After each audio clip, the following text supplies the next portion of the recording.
láti 2014 àti tó pé 2014 láti pé 100 years Yorùbá nation àti tó lọ ẹ̀wọ̀n gbogbo tẹ́lẹ̀ Yorùbá ìsinmi gbogbo ẹni tó sọ bẹ́ẹ̀ bámi nà wọ́n lẹ́gbàá bó bá jẹ́ president ló sọ bẹ́ẹ̀ bẹ́lẹ̀ Yorùbá ìsinmi bámi nà wọ́n lẹ́gbàá bó bá jábọ̀ sílẹ̀ lónílẹ̀ Yorùbá ìsinmi tó bá ní lọ bámi nà wọ́n lẹ́gbàá bó bá jábọ̀ ẹgbẹ́ ṣáà Ọlọ́run bámi nà wọ́n lẹ́gbàá bó bá dẹ̀ jáwọ́ gómìnà sí o tó nílẹ̀ Yorùbá ìsinmi tó láàdì pín bámi nà wọ́n lẹ́gbàá Ọlọ́run jọ jẹ́ ká kú fún ọ àrà kó pa àwọn tilẹ̀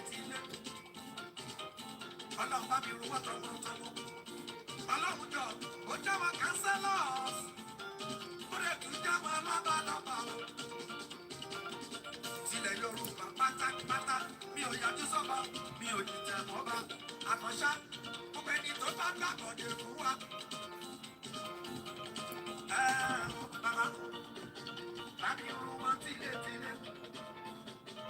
bámi pa wọ́n tọmọtọmọ apariwo a ò wá Fúlàní mọ́ ṣebí wọ́n pa wá kiri wọ́n dó wa láyà wọ́n dó wa lọ́mọ apariwo a ò wá mọ́mọ́ nílẹ̀ Yorùbá torí ẹ̀ náà ṣe ń bí wa lára oúnjẹ ti dọ̀wọ́ gbogbo ọmọ gbogbo òkè ọmọ gbogbo ẹ̀wọ̀n àdìgá máa lọ wọ́n gbàgbọ́dé fún wa wọ́n dó wa láyà Ọlọ́run abáwọ̀ wa náà wọ́n pa wá lára gbogbo èrè òkú pátápátá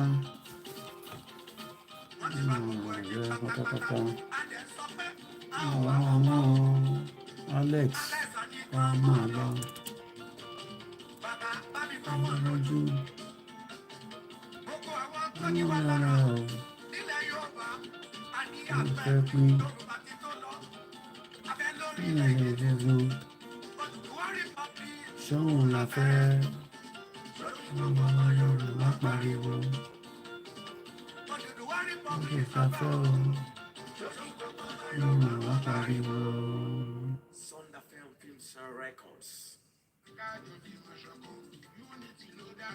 Kájọ fi mọ̀ ṣọ̀kan ìgbẹ́jọ́ wà láti sọ́yà ẹnìkan ìjà wà dé. Kájọ fi mọ̀ ṣọ̀kan unity ló dára. Ẹ káàbọ̀ sórí ètò. Ẹnìkan ìjà wà dé.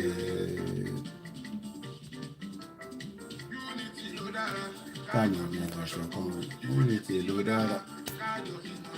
Ìgbẹ́jọ́ wà láti sọ́yà ẹnìkan ìjà wà dé. Kájọ fi mọ̀ ṣọ̀kan unity ló dára. Kájọ fi mọ̀ ṣọ̀kan àgbájọwọ́ la fi sọ́yà ẹnìkan ìjà wà dé. Lọ́jọ́ ọmọ ẹjọ́ níyàwó.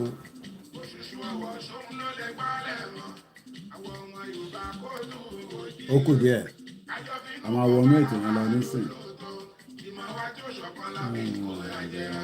Òkè tá a bá ti ń lo fóònù wọn máa set up gbogbo platform lẹ́yìn kankan ni.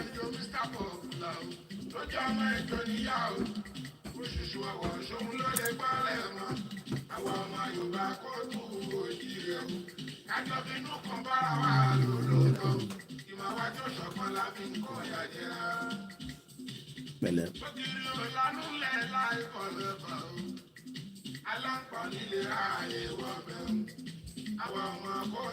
Òjì rẹ̀ o. Àrùn yẹ wá. Bẹ́ẹ̀ni. Bẹ́ẹ̀ni. Ọ̀rọ̀ àjọ bí gbàngbàngbàngbàngbàngbàngbà. Ọ̀rọ̀ àjọ bí láyé lọ. A ṣe fẹ́ wọnú ètò ni ẹ farabalẹ̀ àní pẹ́ mọ́. Ọ̀rọ̀ Yorùbá nation ni wádìí ìfà. Some 30 years ago wọ́n lè máa fi London parọ́ fún yín. Èmi tí ń fi London mo ti fi ń wọ̀nyí bí London ṣe rí 30 years ago àwọn àǹtí ẹ̀ tó wà labroad wọ́n lè máa mọ̀ pé ìjọ kan máa wá tí bọ̀bọ̀ kan máa káàkiri bí ẹ̀ṣọ́ oníwòlé mọ̀ bẹ́ẹ̀ tó níṣẹ́ lọ́wọ́ ẹ̀wọ̀n kẹ́ máa sọ pé àwọn kan ní mò níṣẹ́ lọ́wọ́ but at least ìwọ náà ti rí bí London ṣe rí o ti rí bí London underground ṣe rí so táǹtì ẹ̀ bá sọ fún ẹ pé òun wà ní London underground ẹ̀ ó wọnú abẹ́lẹ̀ lọ nìyẹn ó kù díẹ̀.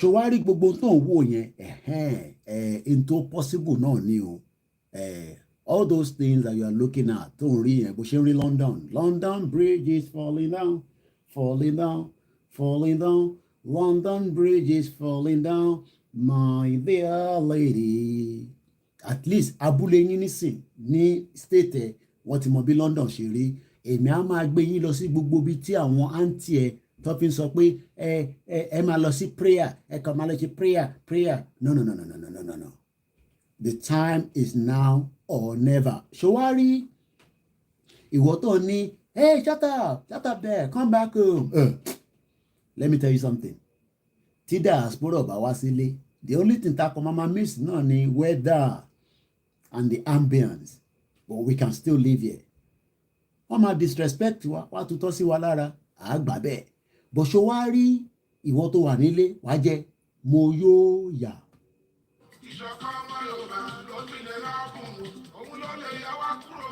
I can confirm officially again that àwọn tí wọ́n ń bá ìyá wa Tẹ́ni Ọmọlógo sọ̀rọ̀ mo tún pè wọ́n lálẹ́ yìí láti tún confirm pé ṣé lótìítọ́ ẹ ti gbọ́hùn ìyá wa Tẹ́ni Ọmọlógo wọ́n fi dá mi lójú wọ́n fi fún mi lọ́kàn balẹ̀ pé àwọn fúnra àwọn kan ti bá Tẹ́ni sọ̀rọ̀ lálẹ́ àná tó bá tó àsìkò ìyá wa Tẹ́ni Ọmọlógo á jáde fún rẹ̀ á wá sọ gbogbo ohun tó bá ní láti sọ tí ẹ bá mọ̀ kí ló ṣe ẹjọ́ torí Ọlọ́run àti gbóhùn ìyá wa in tó important nìyẹn in tó ṣèyàn kàn wọ́n mọ́ àdúrà ní kẹ́kọ̀ọ́ máa fi ràn wá lọ́wọ́ that's all tẹ bá ti ń fàdúrà ràn wá lọ́wọ́ kékeré ní ìtókù apariwo síta àti gbọ́hùn ẹ̀ ìtókù nìyẹn ṣó ti rí London rí tó o bá ẹ̀ tí ì rí London rí ó jẹ́ lọ sórí Koiki Media kó lọ́wọ́ bí London ṣe rí kò jù bẹ́ẹ̀ náà lọ èmi ò dé Amẹ́ríkà rí bó sórí London yẹn màá fi wọ̀n ẹ́ ní gbogbo ibikíbi tí bá ń lọ báyìí máa tẹ fóònù mi kámẹ́rà yẹn inú á máa bí ẹnu á máa rún ẹ ṣó wá rí ìwọ tí o ti gba Yorùbá nation gbàgbọ́ in tó ń wò yẹn in ta máa replicate ni o tí mo fi jáde tí mo fi lọ tí mo fi bọ̀ bank card mi òun ni mo fi ń touch pán ó máa ṣílẹ̀kùn wá jáde kò ń ṣọ̀fẹ́ ṣé wàá rí gbogbo ohun tó ń wò yẹn oríṣiríṣi àwọn kan ti resume by this night ṣòro àǹtí ẹ tó ń send owó sí ọmọ àlè ẹ má kí n tún bu yín lálẹ́ mo sorry ẹ má bínú mo ti bu yín dáadáa lọ́sàn-án ìdarí ṣòro àǹtí ẹ tó ń faṣẹ́ labroad ó fẹ́ wálé ilé náà dà shit whole country mo tẹ̀ ráwọn kan tó ń bojú fún mi mo ní feelings pé mo ń sọ fún ìyàwó mi mo ní kọ́ máa pọ́n àwọn politician tí mo dá ẹ̀wọ̀n pé gbogbo wọn kọ́ la kúkú dá mọ̀ má jẹ́ kí Koiki rí ẹ ní London náà tó ló máa gbé ẹ sórí social media ni gbogbo àwọn kan rí mi báwọn kan gbójú sábà ní àbí ẹni tí mo dá mọ̀ nàbí bá mo tẹ̀ pàdé pọ̀pọ̀ kan lórí if you are watching me I'm not sure you are from Nigeria but you stop me at the Shepherd's Bush train station you say are you not that man on YouTube? I have to start putting mask on my face so Omodua not again yeah. Thank you so much to all our staff that are working in the NHS, post office, Royal Mail, the tube drivers, the attendant, the bus drivers, those that keep the services running in this country. Not that shit all in Nigeria. Àwọn kan jáde ládó Èkìtì wíwọ̀ sanwó àbí tí bá fọ́ etí yín nígbà tẹ́ lọ dìbò APC ẹ̀yin ò mọ̀ pé ọ̀sánwó fún yín ọba jáde nísìn ṣe fídíò wọ́n ṣe fídíò ọ ti jẹ wá lówó ẹ support Yorùbá nation ká lè tètè kúrò lóko ẹrú ó kù díẹ̀ ló ń bọ̀.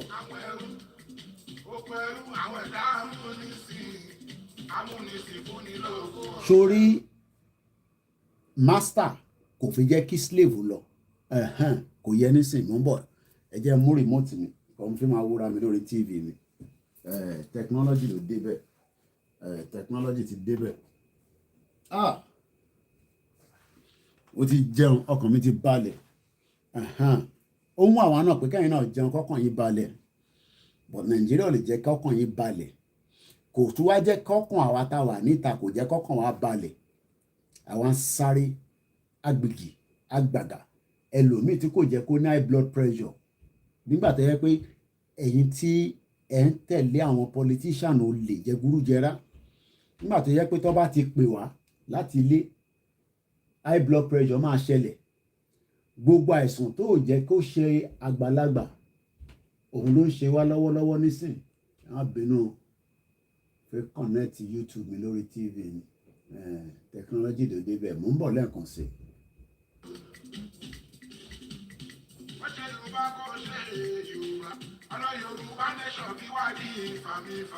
ẹ̀yin tẹ́ bá ń sọ pé kí ló máa ṣẹlẹ̀ sí owó wa tó wà ní bank kí ló máa ṣẹlẹ̀ sí all these excuses the most important thing is when we leave that shit old country called Nigeria there will be a lot of changes. We will have a constitution that works. We will have a system where everybody will be valued. It doesn't matter what job you are doing. We must value you because you are part of the system that is making it to function. Imagine if tomorrow morning, after posting a letter to you and you don't receive the letter, that is a service that is not working because àwọn tó yẹ kó sanwó fún were not paid. Please do not call the line if you know I'm live. You're watching Koiki Media. Especially when I'm using my phone to stream on Twitter. If not, tó bá ti pè ó máa ra phone. Èèyàn kan promise mi ní phone kan kò tí dé. Mo sọ fún pé 7 phone la need. And so far, ẹyọ kan péré la ṣì get. Tí bá sọ pé mo fẹ́ kan, ó ń ṣe fún ara mi. The week in this is a busy week for my team. We have 2 important rallies that is coming up in Yorubaland again this week. Ṣé bẹ́ẹ̀ ṣe rí wọn ní Badagry ẹ̀ ṣé kò tẹ́yìn lọ́rùn? Àwọn ti Badagry tún sọ fún mi pé àwọn máa jáde. Àwọn máa ṣàwẹ́nẹ̀sì ládùúgbò wọn. Ìwọ má dúró de Bàbá Akíntóyè, má dúró de Ìgbòho. Ìwọ náà organize a small rally ládùúgbò ẹ̀. Ìjọba ò ní kíyàn má jáde. Stop fearing. Ẹ yé bẹ̀rù. Ẹja play anthem wa. Ìwọ náà organize àwọn tó ṣe Badagry kò síyàn kan tó fún yàn kankan lówó wọ́n kódà bàbá yẹn ní à nígbà tó pè mí tán ṣe rè yẹ I mean I sent a little bit náà ní kò ń ṣe tó pọ̀ o mo kàn ra send nìkan sí wọn kọ́kọ́ fi ra data kọ́dẹ̀ rẹ pé sí mọ́tò the same thing kò ń ṣe owó tó pọ̀ but kò ń ṣe owó yẹn tá à ń fún wọn yẹn tí bá ní kò ń ṣe owó tó pọ̀ 10,000 15,000 but they are out èmi kọ́ mo organize ẹ̀ má dúró di Koiki Media kó tó kọ́ àwọn èèyàn jọ kẹ́yìn náà sọ pé ẹ máa jáde ẹ máa ṣe rally kékeré kó tó di pé mega rally máa jáde ó ṣe ń dúró de diaspora kò send owó sí ẹ̀kẹ́ tó jáde kódà tó bá jẹ́ yín mẹ́wàá lẹ bá jáde ara ẹ̀ náà ni àsìkò ariwo Yorùbá nation ló dé yìí àwa ń pariwo lórí online ẹ̀yin náà ẹ máa bá wa ṣe grassroots nísàlẹ̀ ẹran bàbá àròpọ̀ rí lọ́wọ́ ẹran Dr. Aliu ẹran ìyàwó Tẹ́ní ìyàwó Dára Ọmọlúkà bàbá Èkìtì Saheed Ọmọbọ̀tá ìnà Saheed Ire ẹ jẹ́ ká jọ fọwọ́ kún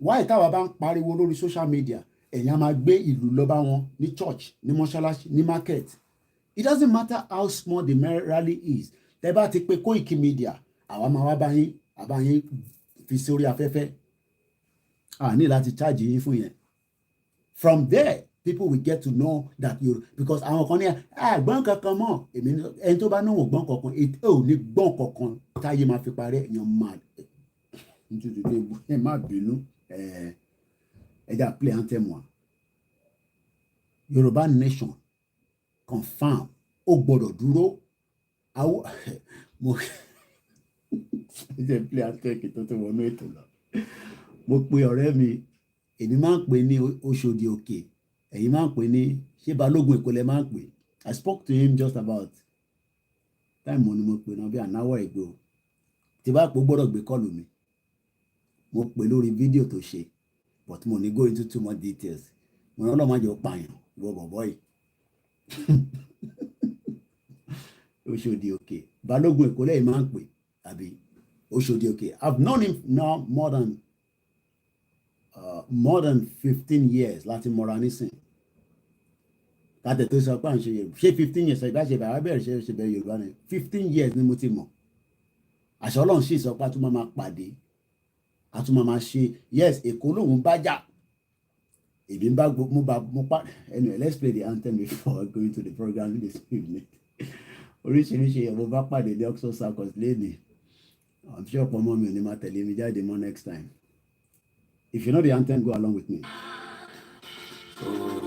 Orílẹ̀-èdè wa, kàgbéga, kàgbéga, kàgbéga fàyè rí.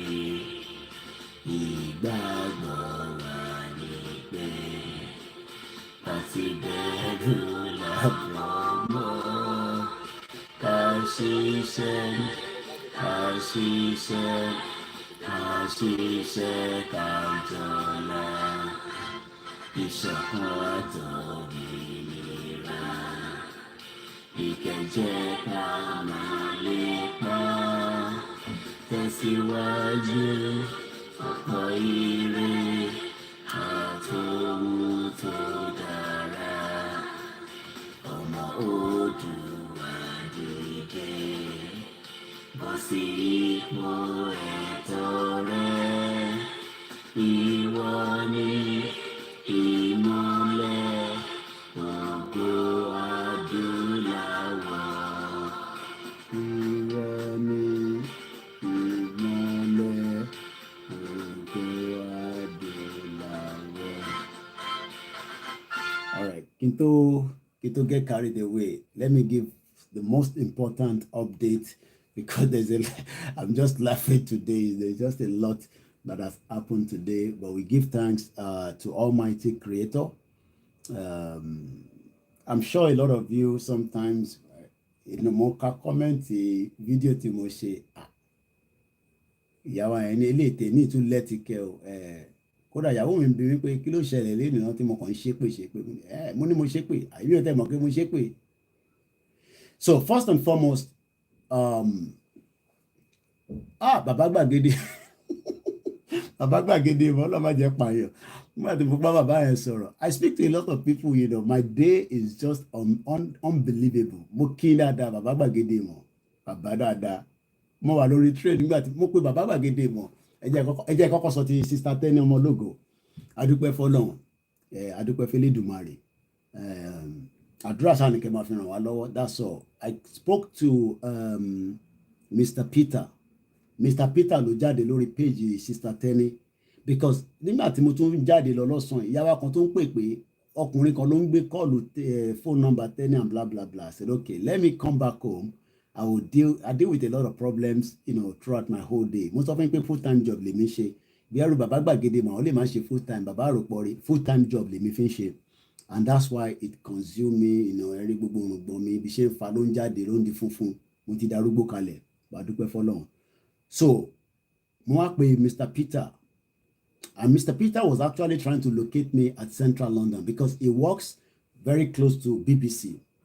Ìjọba ta lọ sí BBC wọ́n wá bá mi níbẹ̀, but unfortunately ẹ̀wọ̀n pé Koiki, I'm always on the move and people get worried as well. Ìgbà tí mò ń bá ará Nàìjíríà kan sọ̀rọ̀ tí fóònù yẹn cut out, ẹ̀gbọ́n mi kan bẹ̀rẹ̀ sí ń pè mí pé ará Nàìjíríà ló ṣe bá sọ̀rọ̀ tán ó dẹ̀ cut phone. Mo ní kò séwu kò sí problem, àdúrà yín ò ní jẹ́ kí wọ́n rí wa mú. So ìgbà tí mo pe Mr. Peter confirm pé àwọn fúnra àwọn ti bá Sister Tenny sọ̀rọ̀ lálẹ́ àná, and that's all I can tell you. Mr. Koiki, kí ló ṣẹlẹ̀? Ẹ jọ̀ọ́ torí Ọlọ́run ẹ má bí mi nìyẹn. Báwo ló ṣe ṣẹlẹ̀? I don't know. All I can say is they've spoken with her. At the appropriate time, she will come out as usual and she will come and probably, if she needs to tell you anything, she will tell you. But I can confirm again, in the 22nd August 2022 at 10:33 p.m. that Mr. Peter have already spoken with Sister Tenny Omologo. So, ẹ má tún send message sí mi mọ́. And tó bá gbọ́ message yìí, ẹ bá wa sọ fún the next person. That's about that. Ẹ jẹ́ lọ sórí bàbá gbàgede mọ̀. Gbà tí mo pe bàbá gbàgede mọ̀. Mo ní bàbá gbàgede mọ̀. Àwọn èèyàn ń bi mí lórí show mi pé àwọn ò rí yín. àwọn èèyàn wọ́n rí mi bí ti báwo bọ́ ṣe sọ fún mi nìyẹn o wọ́n rí mi bí ti báwo èmi tí mò ń jókòó ṣe program 1 hour èèyàn 4,000 owó mi mo nígbà tẹ́ ẹ̀ kọ́ àwọn sisi tó lọ́yàn tó ẹ má bínú ẹ̀yìn ìyá wa àwọn sisi ológe ẹ bá ti ṣe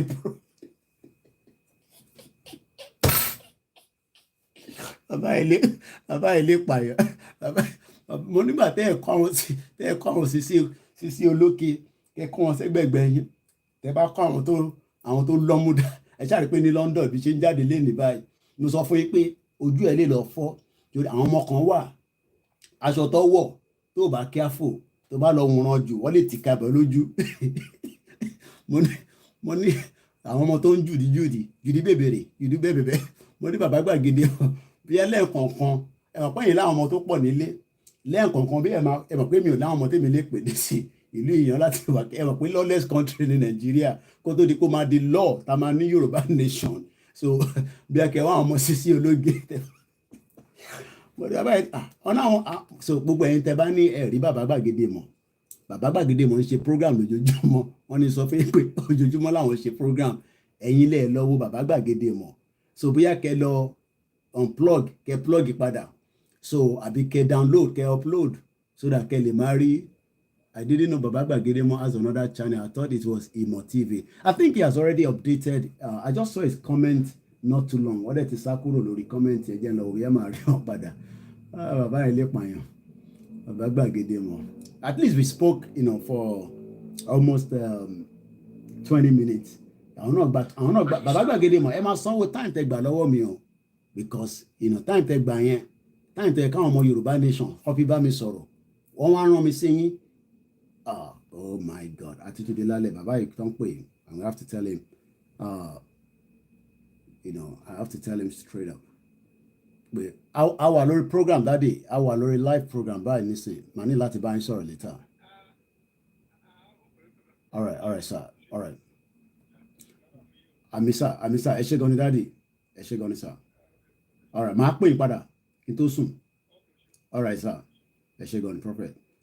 Prophet Dr. Laurie àwọn ni ẹ má bínú ọlá àwọn náà ni wọ́n tó bẹ́ẹ̀ torí èmi àwọn sọ pé a gbọ́dọ̀ fún ọ̀wọ̀ fún gbogbo àwọn wòlíì wa àti àwọn àfáà wa lọ́tùn lósì ìyẹn lọ bẹ́ẹ̀ okay Baba Gbagede Mo TV yes tell them to please forgive me ẹ jẹ́ n pin message Baba Gbagede Mo ti ní kẹ́ jọ pé kẹ́ forgive àwọn so Baba Gbagede Mo ní ẹ̀wọ̀ àwọn kí ló dé tẹ̀ lọ́wọ́ Baba Gbagede Mo ẹ̀ẹ́dẹ̀ support wọn ẹ mọ̀ pé ojoojúmọ́ ni máa ní kẹ́ support àwọn mídíà wa tó wà nílé èmi náà máa ń sanwó náà but àwọn mídíà wa tó wà nílé táwọn bá ra data nísìn èmi lo ní so many device èmi nìkan nínú ilé báyìí ní pálọ̀ mi TV mi wà lórí internet laptop kan lélẹ̀ ó di méjì ó di mẹ́ta phone kan lélẹ̀ ó di mẹ́rin ó di márùn ó di mẹ́fà 7 8 èmi nìkan nínú ilé I'm operating 9 device tó dẹ̀ wà lórí internet.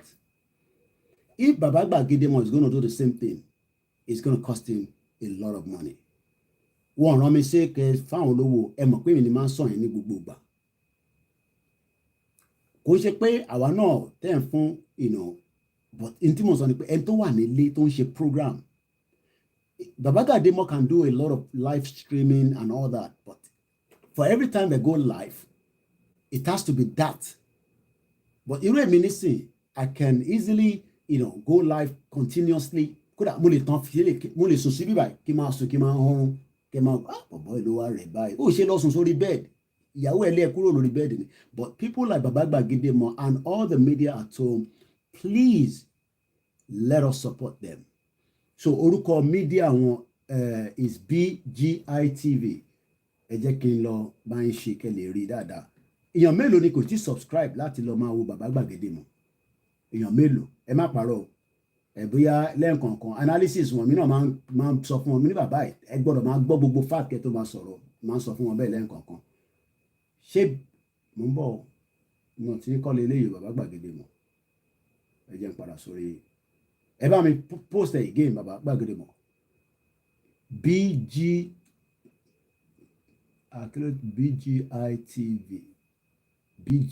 TV ẹ jẹ́ n pin yẹn mò ń bọ̀ ẹ jẹ́ n replace àti accept forgiveness ní bàbá gbàgede mọ́ ẹ má tún ṣẹ̀ṣẹ̀ mọ́ again 2.1 million ní subscriber BGI TV o àbí nǹkan mi ni mo lọ gbé jáde ni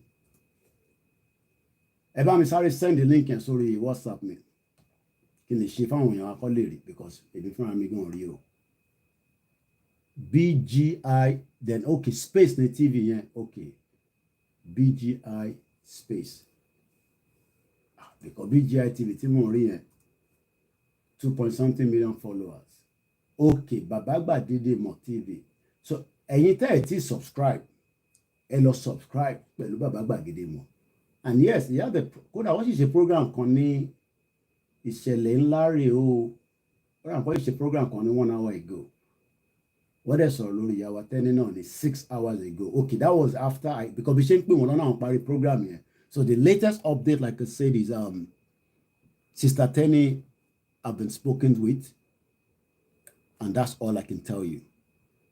I can't go into any more details because I don't have those details. So page bàbá gbàgede mọ̀ òun ni eléyìí màá share link yẹn síta fún ẹ̀yin tí torí kó má tún dé ọ̀la nísìn lè máa ní ẹ̀rí bàbá gbàgede mọ̀ dẹ̀ náà wọ́n ṣe program lójoojúmọ́ ẹ̀yin lè wá wọn so what I'm gonna do now is ẹ jẹ́ n lọ share the last page the last program tó ṣe so I'm gonna copy the link bí ọtọ́jọ́ mẹ́ta because normally when I see him on Facebook I do share his program so let me now share the link to you excuse me àmàlà àwọn bàbá gbàgede mọ̀ Ìbàdàn ni mo wá lálẹ́ yọ lọ́hùn àmàlà ni mo jẹ ìṣẹ̀lẹ̀ ńlá as just 70 people watch program ẹ má wọrí nígbà tí bá ti post the link yẹn síta nísìn àwọn èèyàn máa lọ bá wa wò later tó bá ti wo Koiki Media tán so ẹ gbọ́dọ̀ lọ wo tó bá máa fi di no 390 view so ẹ bá wa lọ wo bàbá gbàgede mọ̀ Sherry, the more people watch and like the more it's good for Yoruba nation so that is on that. Now the other thing is I want to quickly update us. A lot of things is happening this week and I want you to take note about it as well. The next thing is Ilaro is having a massive rally, a movement this week. I'm going to fly on one now. Mo ti bá bàbá Rọ̀lé tẹ́ntẹ́ náà sọ̀rọ̀. Àwọn náà máa ṣe program ní Ìbàdàn. Ìbò làwọn rally, ìbò làwọn flyers yẹn wà. Okay. Àwa ọmọ Yorùbá ajìjàgbara ọ̀tákù àwáyé ní on the 27th ní Saturday weekend yìí London náà máa busy fẹ́ni tó bá lè jáde ní Dustin a máa wà ní Dustin láti 12 p.m. títí di as long as you can stay. Bàbá gbàgede mọ̀ TV needs àwọn ọmọge tó pretty beside him to spice his program. Ìyá bẹ̀ nínú ló bá ìwọlé tó mú jáde àbàtí mẹ́rin kúrò lọ́rọ̀ yẹ bàbá gbàgede mọ̀ ṣe ń gbọ́ ya mi nínú ló bọ̀ wọ́n dẹ̀ need àwọn tó jẹ́ spicy tó bá wà lẹ́gbẹ̀ẹ́ yín. Bàbá yẹ he was funny when I spoke to him Tájù okay a máa fún Tájù láyé Tájù wálé pọ̀ ó mọ̀ pé mo wà lórí programu tó dẹ̀ ń pọ̀ nọ́mbà ìkọlẹ̀ ẹ̀kú rẹ̀ pé ó yẹ kó mọ̀ yẹn. Okay. Go ahead. Ó ti lọ. Ṣé ara Nàìjíríà lè wọ̀ ní ó ṣàǹṣe ara Nàìjíríà? Ara Nàìjíríà nìkan ni tó bá pa ara Nàìjíríà àwọn ọlọ́mọ ìwọ ló pè wọ́n àwọn ọlọ́mọ disconnect. Ṣé òun ṣọ́ data lónìí? Ṣára Nàìjíríà lè wọ̀ ni. Ìbọn ọmọ Yorùbá ni ẹni sìn. Ìbá Amẹ́ríkà ló wà ṣé òun ṣọ́ data? Mo ò tí ì sọ̀rọ̀ tán gan ti disconnect. Ara Nàìjíríà ló máa ń ṣe bẹ́ẹ̀ ìwọ ló pe wọn àwọn ọlọ́mà disconnect ẹ. No ìgbà tó ní ìgbé sọ̀rọ̀ ó ní ilé ìkọ́lé ẹ̀kí ń pè lé ẹ̀kí ń já ìṣe gbọ́ pé ilé ìkọ́lé ẹ̀kí ń pè dáàbò àti ìṣe kọ́tẹ̀. Ọ̀yà kí ló ṣẹlẹ̀ wọn à lórí live ṣó fẹ́ sọ̀rọ̀ ní àbí. Ó ti ẹ̀dá bóyá jẹ́ live ló wà rẹ̀ jẹ́ kí n sọ káwọn èèyàn gbọ́ ẹ bá wa sọ kọ́ bá wa gbọ́ ẹjọ́ gbogbo ẹni tẹ̀ ń ṣètò ẹ bá wa sọ fún bàbá. Àsìkò ń lọ. Àsìkò ń lọ. There is no time to waste time. Nǹkan tá need is a declaration of Yoruba nation. Òun ni nǹkan tá need. Jerry, and if I said this, you may be upset. Other people may be upset. But I will say this. Jerry, rally. Tá a ṣe yẹn. mo gbọ́ ní ìjọ Saturday tó sọ pé wọ́n lọ ṣe rally kan ní Èkó bí Abẹ́òkúta ni kí wọ́n ṣe àwọn kan léṣe. Ká ti declare once and for all abájọ fèsì ara wa once and for all ni kò ní sí pé à ń ṣe rally mọ́ wọ́n attack wa lọ́nà mọ́. Ẹ jẹ́ ká fi rally lẹ̀, enough of rally. It's over 2.5 years that we've been pariwo Yoruba nation. It's over 2.5 years that we've been pariwo Yoruba nation. Ìjọ òní wèrè fẹ́ já sọ́jà. Ẹ jẹ́ ká wọ ọjà kó mú wa so. Okay. Ẹ jẹ́ ká wọ ọjà kó mú wa so. I want declaration. I'm tired of Amashirali Lola. I'm not discouraging other people. But mega rally now, after the mega rally now, la mama, what next now? This rally, this. No. What jẹ́ ká rí take kò ṣe o. Rí take kò yẹn ṣe o. I think let me bring this question to you. Let me bring this point out to you. Àwọn èèyàn máa ń pè several occasions. Tó máa náwọn àwọn èèyàn tí gbọ́ pọ̀ Yorùbá nation. Ẹni tí ò bá ti gbọ́ pọ̀ Yorùbá nation, ẹjọ́ kan pa kó jẹ́ minus one. Iye àwọn tó bá kù, wọ́n á gbọ́. We are too many. Ẹ máa ká parọ́ fúnra wa. Yoruba is over 60 million people. Tó bá lè yàn ní kú irọ́ lẹ̀ pa. Ẹ jẹ́ kó yadé kó tó bá ti yadé kó àwọn adití tó náà wò gbọ́dọ̀ tẹ́lẹ̀. They will be able to hear the ringing tone. Mega rally tó bá ti lọ ṣe rally lọ́la ń sìn mo gbọ́ bóyá sọ̀rọ̀ sí tó ní wọ́n fẹ́ ṣe rally kan ní Ìlà-Àrò ṣe Saturday tó bá ti lọ attack àwọn bọ́ọ̀sì yẹn sìn wọ́n á ti ṣèyàn méjì léṣe lára wọn àwọn èèyàn tún jẹ́ minus fún wa tó bá ti announce oníkálukú wọn máa ṣe kíni wọn máa ṣe guide ara ẹ̀ ni. Once you announce Yoruba nation oníkálukú wọn máa ṣe guide ara ẹ̀ ni. Ẹ jẹ́ kí.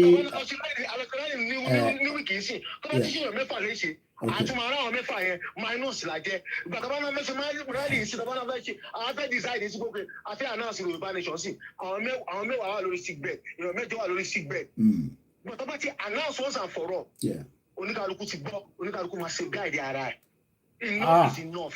Ẹ̀gbọ́n mi Mike ẹ̀gbọ́n mi fi lè sọ pé àwọn support Mike Olasho ẹ̀gbọ́n mi dáadáa wọ́n ní I like this caller he is not playing at all. Okay, let me remind people. Ẹ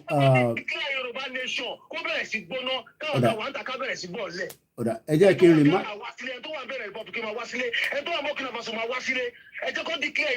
Enough is enough. Wọ́n lọ ṣe rally, wọ́n lọ ṣe awareness, wọ́n lọ ṣe ẹni tó bá ní òun tí gbọ́ kó yọ òwe elépo tó wà létí ẹ̀ kúrò ń bẹ̀.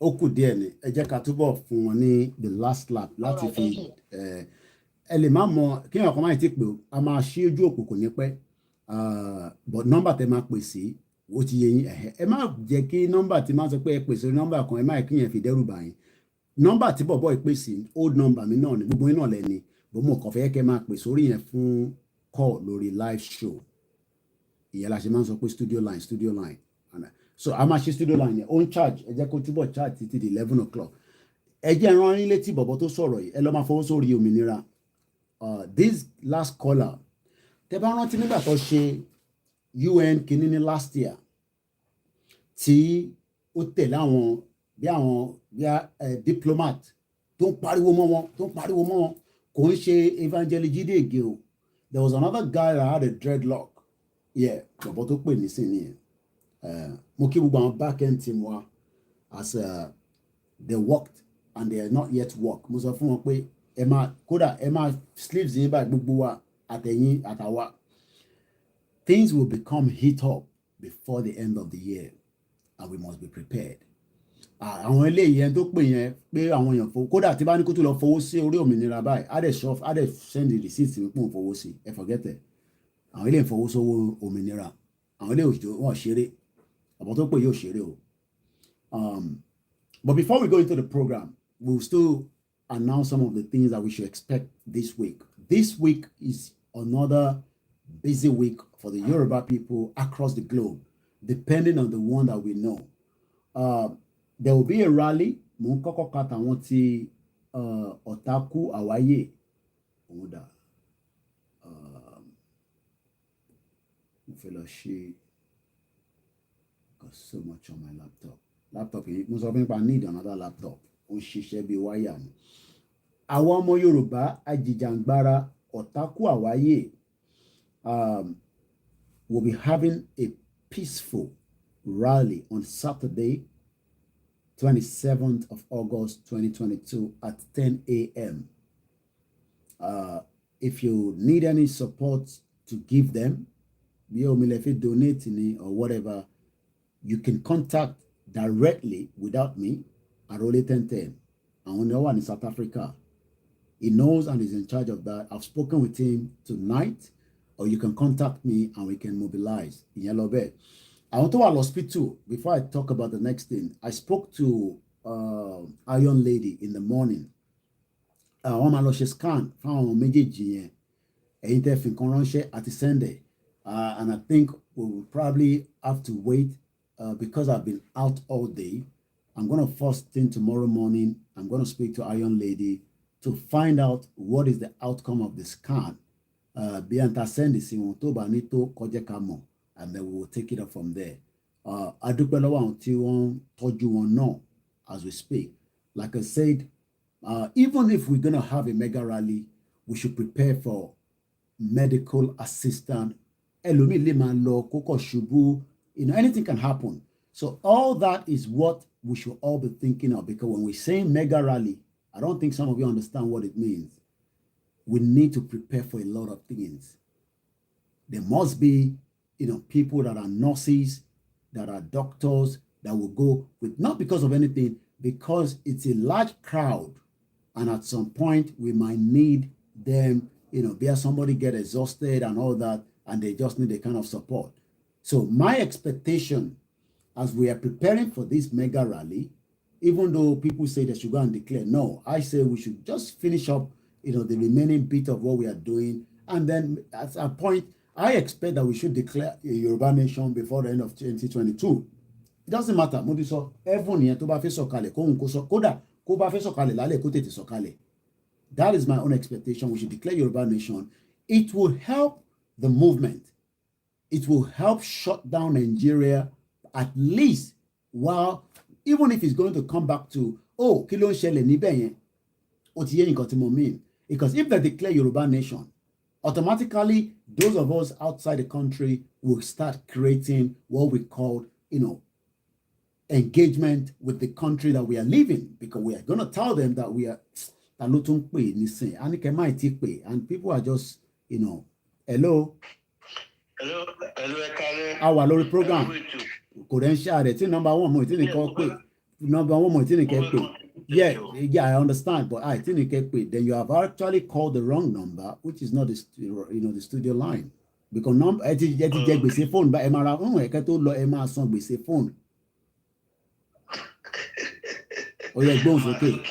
Because bẹ́ẹ̀ ṣe ń gbádùn ẹ̀yẹn nísìn jẹ́ káwọn tó wà lórí Twitter jẹ́ kó gbádùn ẹ̀ mọ́ báyìí. Kẹ bá bàbá sọ̀rọ̀ tí wọ́n bá ṣe ń declare báyìí kó máa inaugurate economic team láti prepare láti change owó wa as soon as possible kó má bà wá lójijì ẹ jọ̀ọ́ and láti change owó wa because àwọn ọgbọ́n tí wọ́n kọ́ lára Yorùbá náà ní kó máa ń change owó tí nǹkan bá change àwa kó máa fi mú wa lójijì àtọ́ aláti parí owó wa aláti prepare economic team wa lẹ́sẹ̀kẹsẹ̀ tó máa ti ṣe declaration yẹn báyìí kó máa inaugurate economic and finance team tó máa wá ń di owó by now pàápàá mo fẹ́ bóyá ká tó wọ́n mọ̀ mo ní tìrì ní etí nípa owó yẹn owó tí wọ́n design owó tó ní wọ́n ṣe yẹn ká ṣe passport yẹn náà ká ṣe owó yẹn náà bẹ́ẹ̀ ká decide lórí owó tí a fẹ́ ná now kó má because ó ti wọnú ara wọn sìn.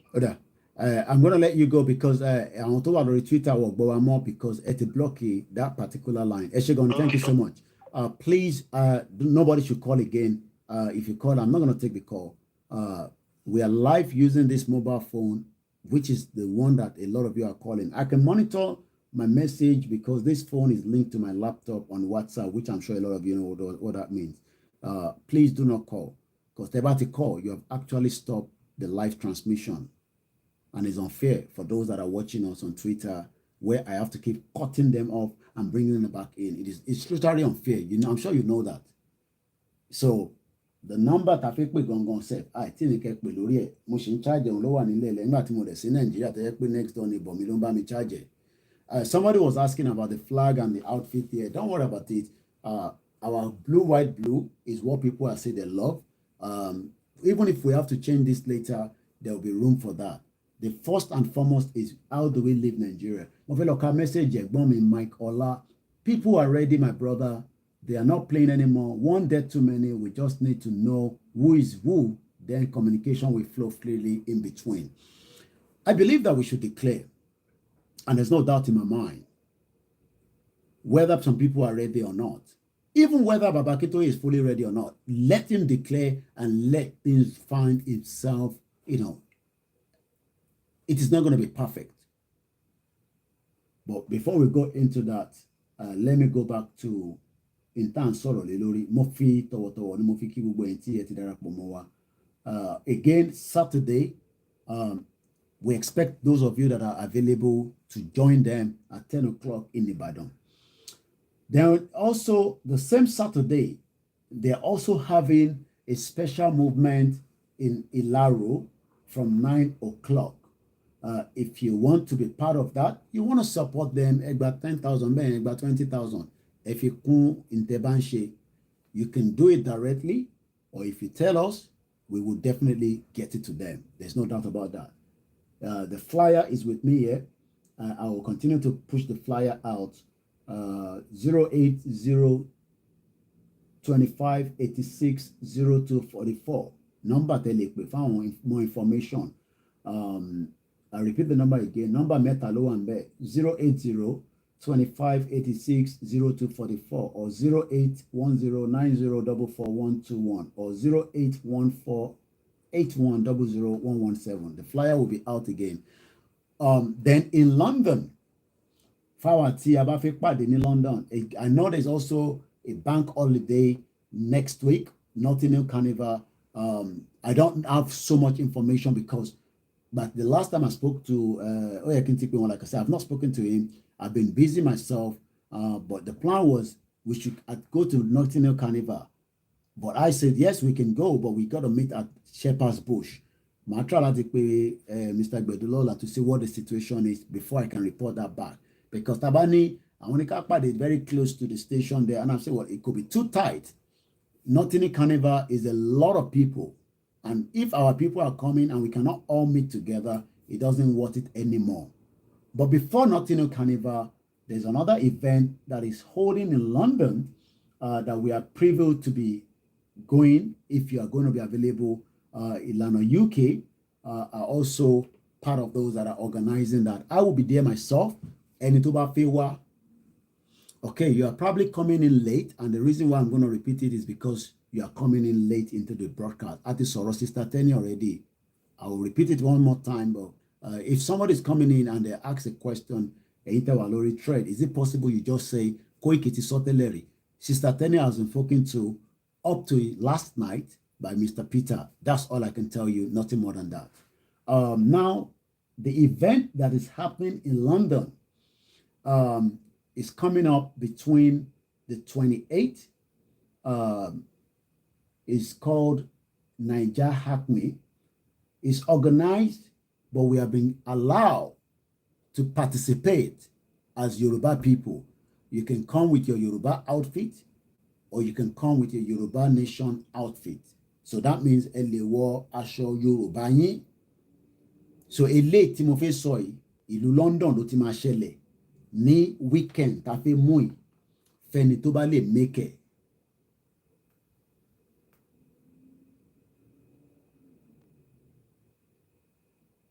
So that is something that you need to take note. Ẹ̀gbọ́n wa Wọlé Amode pronunciation here. Amode. I'm sure you all know him. I've interviewed him before when I went to Dustin, I think last year, nígbà tí mo dé láti Nigeria.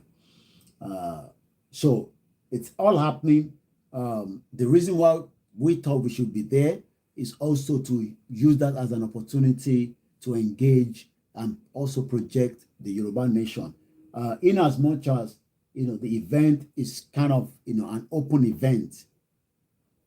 Just like Tawana Fela Fun Carnival, Konshawala Carnival. So by going there, we're only going there Amodemaja. Because bó ṣe kọ́ níbí báyìí ló wá ń wonder mi pé Amodemeja yẹn ni pronunciation ṣe lágbára. Amodemaja mo ṣáà kọ́ àti tó wá ń rí Amodemja ibi àwọn bíi ẹ̀gbọ́n ọ̀dẹ̀ ń ṣe Jamaica. I'm sure you all know him very well, So that one is organized by Moonshine Entertainment. The event is organized by Moonshine Entertainment, a promoter associated with Moonshine Lounge Nigerian Restaurant, Kingsland High Street, close to Gilbert Square. So if you're coming, the event starts at 12 p.m. If you can make it there at exactly time or after, it ends at 10 p.m. I'm not sure I'll be there the whole day up to 10 p.m., but at least we will go there and represent as Yoruba people. It's not compulsory, but if you can make it down there, there's no problem. So, in Yoruba, so that event, like I said, Mofewo addressing, there will be food, there will be all kind of things. There will be security. It's an outdoor event. We hope the weather is still as good as today, and that way we can all be there, just to gather there. Or I'm going Sule Adio Atawewe or no ma play níbẹ̀ at about Madale okay, from 5 the Sule Atawewe ma play. There'll be a DJ.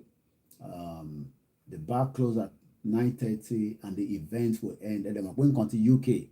Oleto. Toba ti sọ pé event close, kini kan close, that's the end of it.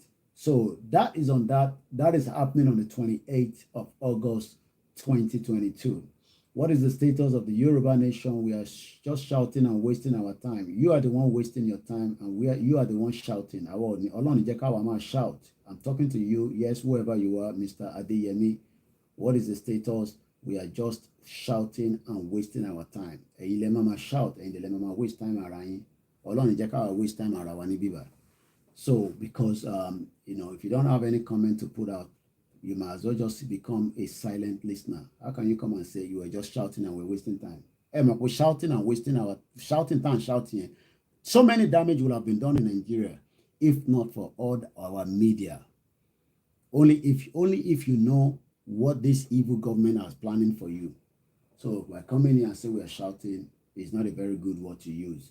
I read all the comments and I can pick on anyone should I want to at any time, because the comment is coming from my TV and my glasses is so sharp and I picked it up. So that is on that. What next do I want to tell us before we go into more of the other program as well?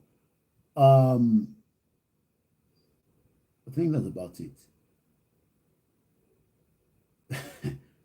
As I can't waste time around.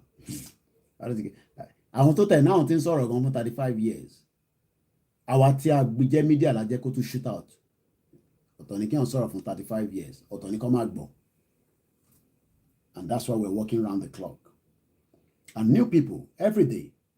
At least I am the one that at the back end I receive the calls from different part of Yorubaland. Mr. Koiki video yẹn àwọn ṣe pàdé ẹ̀ ni.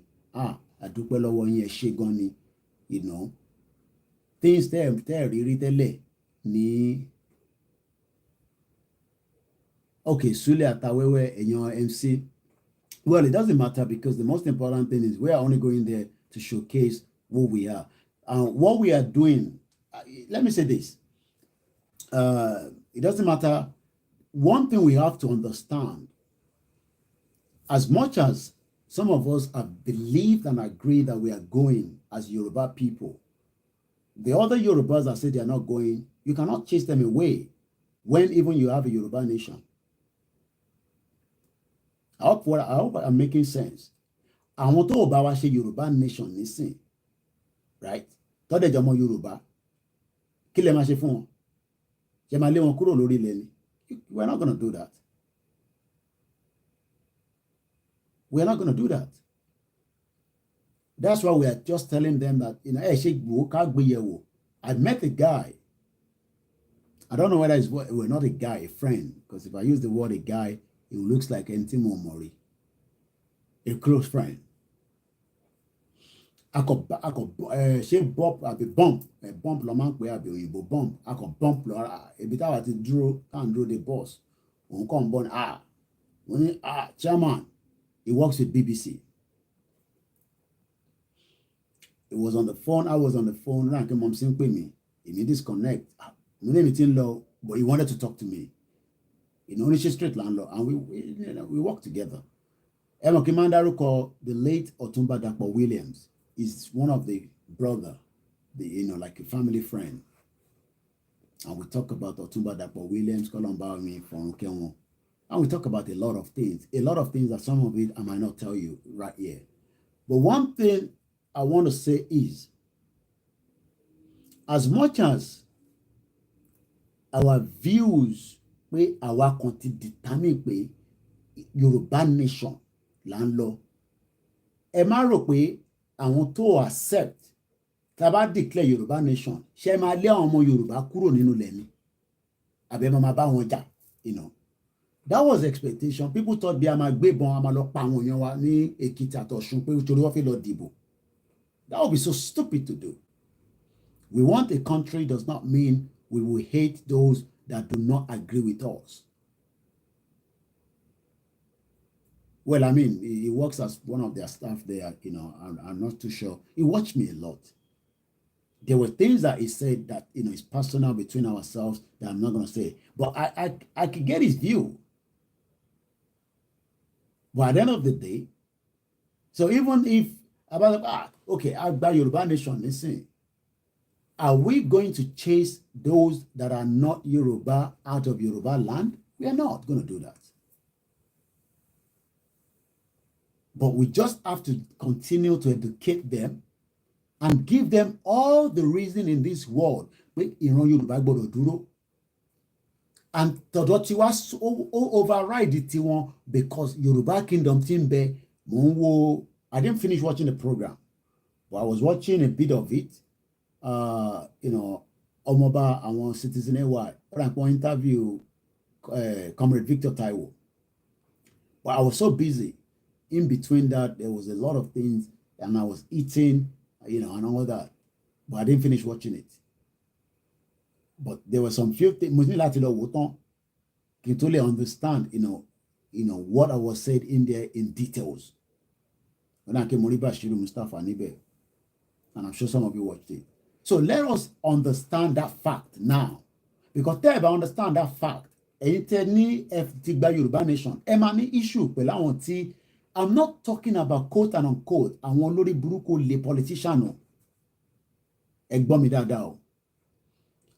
Even all our artists, actors don't support Yoruba nation. I'm not really talking about those ones. I'm talking about our just ordinary people. Ṣé torí pé èèyàn kan support APC nísìn tó jẹ́ ọmọ Yorùbá tàbá wá gba Yorùbá nation. Kò ní dá fún ẹ ó yá jáde kúrò lórí ilẹ̀ wa. It cannot happen. And don't be the question in Mabami Dalon because I've already answered that question before. That is on Koiki Media. About me type here because you are coming late and you're asking a question that is down the left.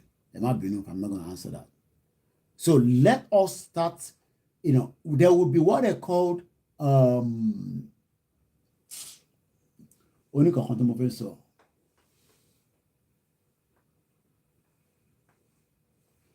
there will still going to be kí ni wọ́n máa ń pè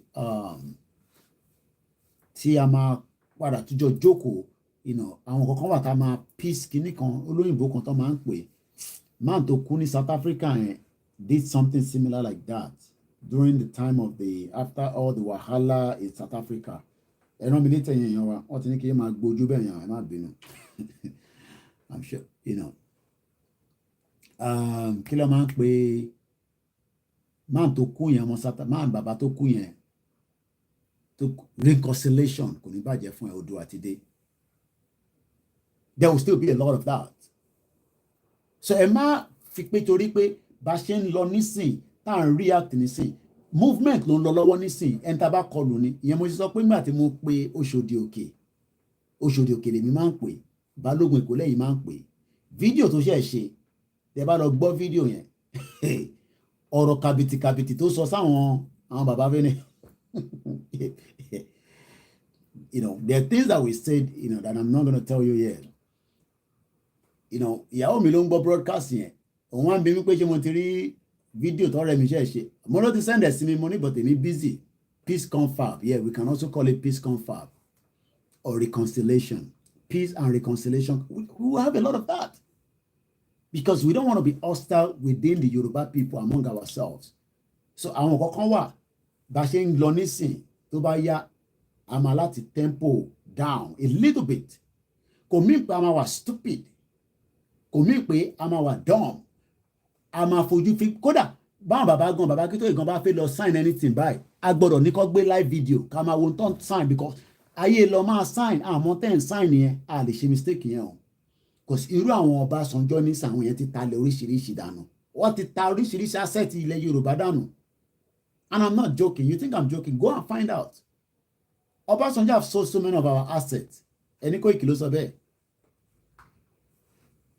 But ibi tí mo lọ nìyẹn, kọ́ nìyẹn. So what I'm trying to say is, ẹ má jẹ́ ká sọ pé torí bá ṣe ń lọ lọ́wọ́lọ́wọ́ nísìn. But right now, anything la lè kọlù because we want what we want.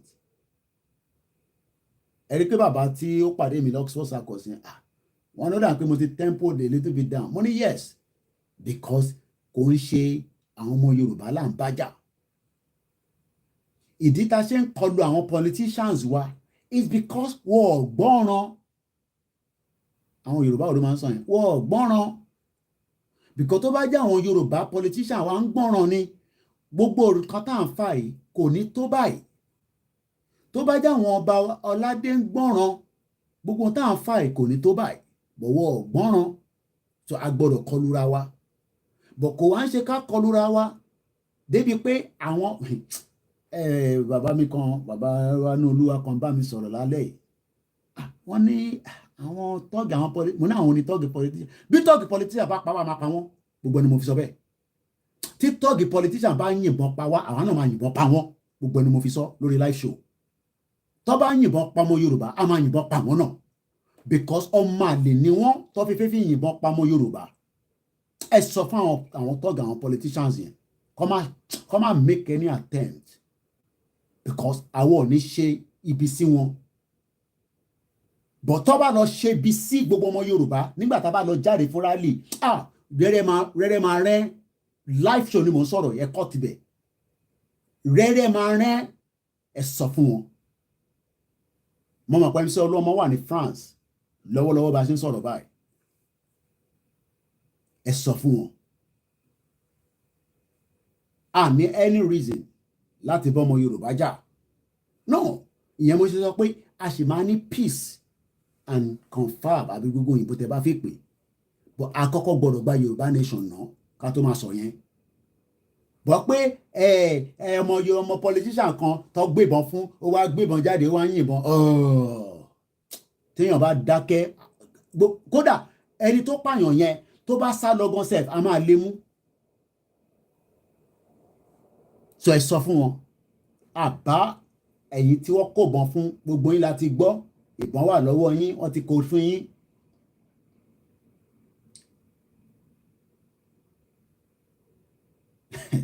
Rẹ́rẹ́ máa rún Kóìkì ní òwe Yorùbá yìí o, àbí kí la bá ṣe sí. Ẹ sọ fún wọn. Because it is not the Yoruba people that we are fighting. Lè máa náà fẹ́ fight Fúlàní kó wá jẹ́ ìyìn lẹ́ máa wá lò torí 5,000 naira. Ṣé orí gbogbo ìtọ́ lọ ṣe nígbà EndSARS? Ẹ má dán yẹn wò pẹ̀lú àwọn ọmọ Yorùbá. Mo fi sọ gbogbo ọ̀rọ̀. But ẹ sọ fún gbogbo àwọn tó jẹ́ èmi believe pé ẹ kì í ṣe agbèrò ẹ̀dẹ̀ ń ṣọmọ ọ̀tá. Àwọn olè politician tó ń jẹ owó ńláńláńlá gbogbo àwọn tí wà ní London nísìn I'm sure àwọn kankan tó rí mi lénìí nísìn tó dá mi mọ̀ tèmi ò dá wọn mọ̀ wọ́n ya gbójú sá because I saw people that were taking their eyes off me and I can tell that they are Yoruba people. It doesn't matter whether Balogun Eko is campaigning for Tinubu. That's his own, prerogative to campaign for Tinubu. That's if he's campaigning for Tinubu. But what we are saying is, don't campaign for Tinubu, don't campaign for Tinubu. What we are saying is, kí bàbá bá declare Yorùbá nation á resolve gbogbo tó kù yìí. And that's why we want to support Baba Akintoye and every one of them till CSI. Moonshine Sea Diamond. Ẹ máa pè, okay.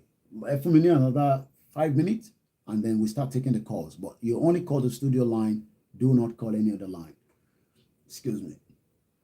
So what we are saying is we want to solve problems, but àkọ́kọ́ gbọ́dọ̀ mú nǹkan tá à ń fẹ́ ná Muriembe Adékúnlé Adépọ̀jù.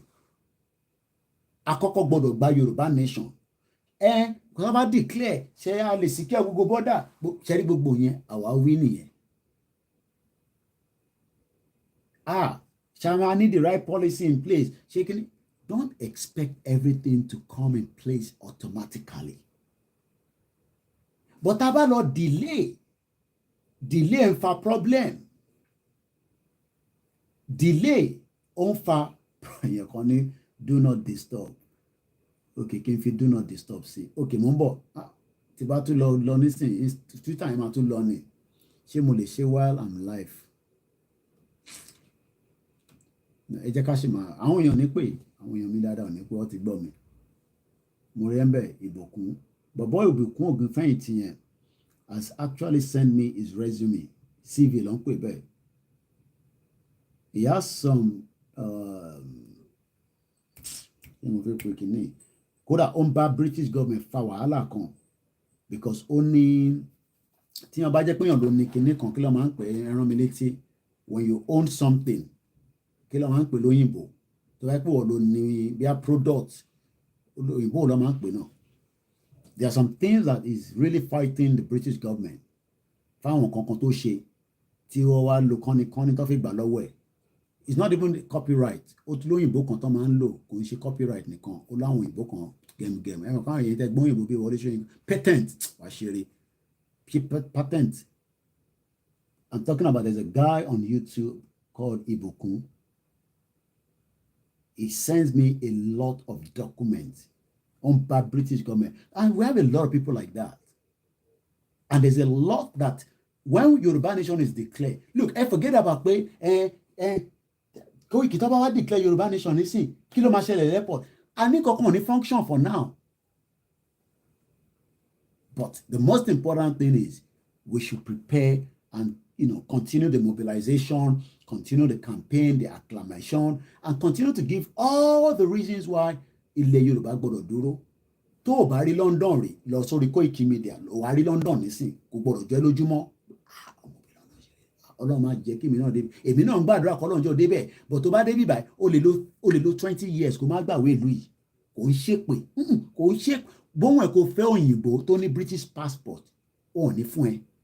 Wàá frustrate ẹ̀mí ẹ̀. Immigration like hater or liker doctor or trademark. You can also call it trademark. Dr. Kemi Olunlawore say immigration is one of the most. Ṣẹ́rí immigration nílẹ̀ Yorùbá ó gbọ́dọ̀ tight.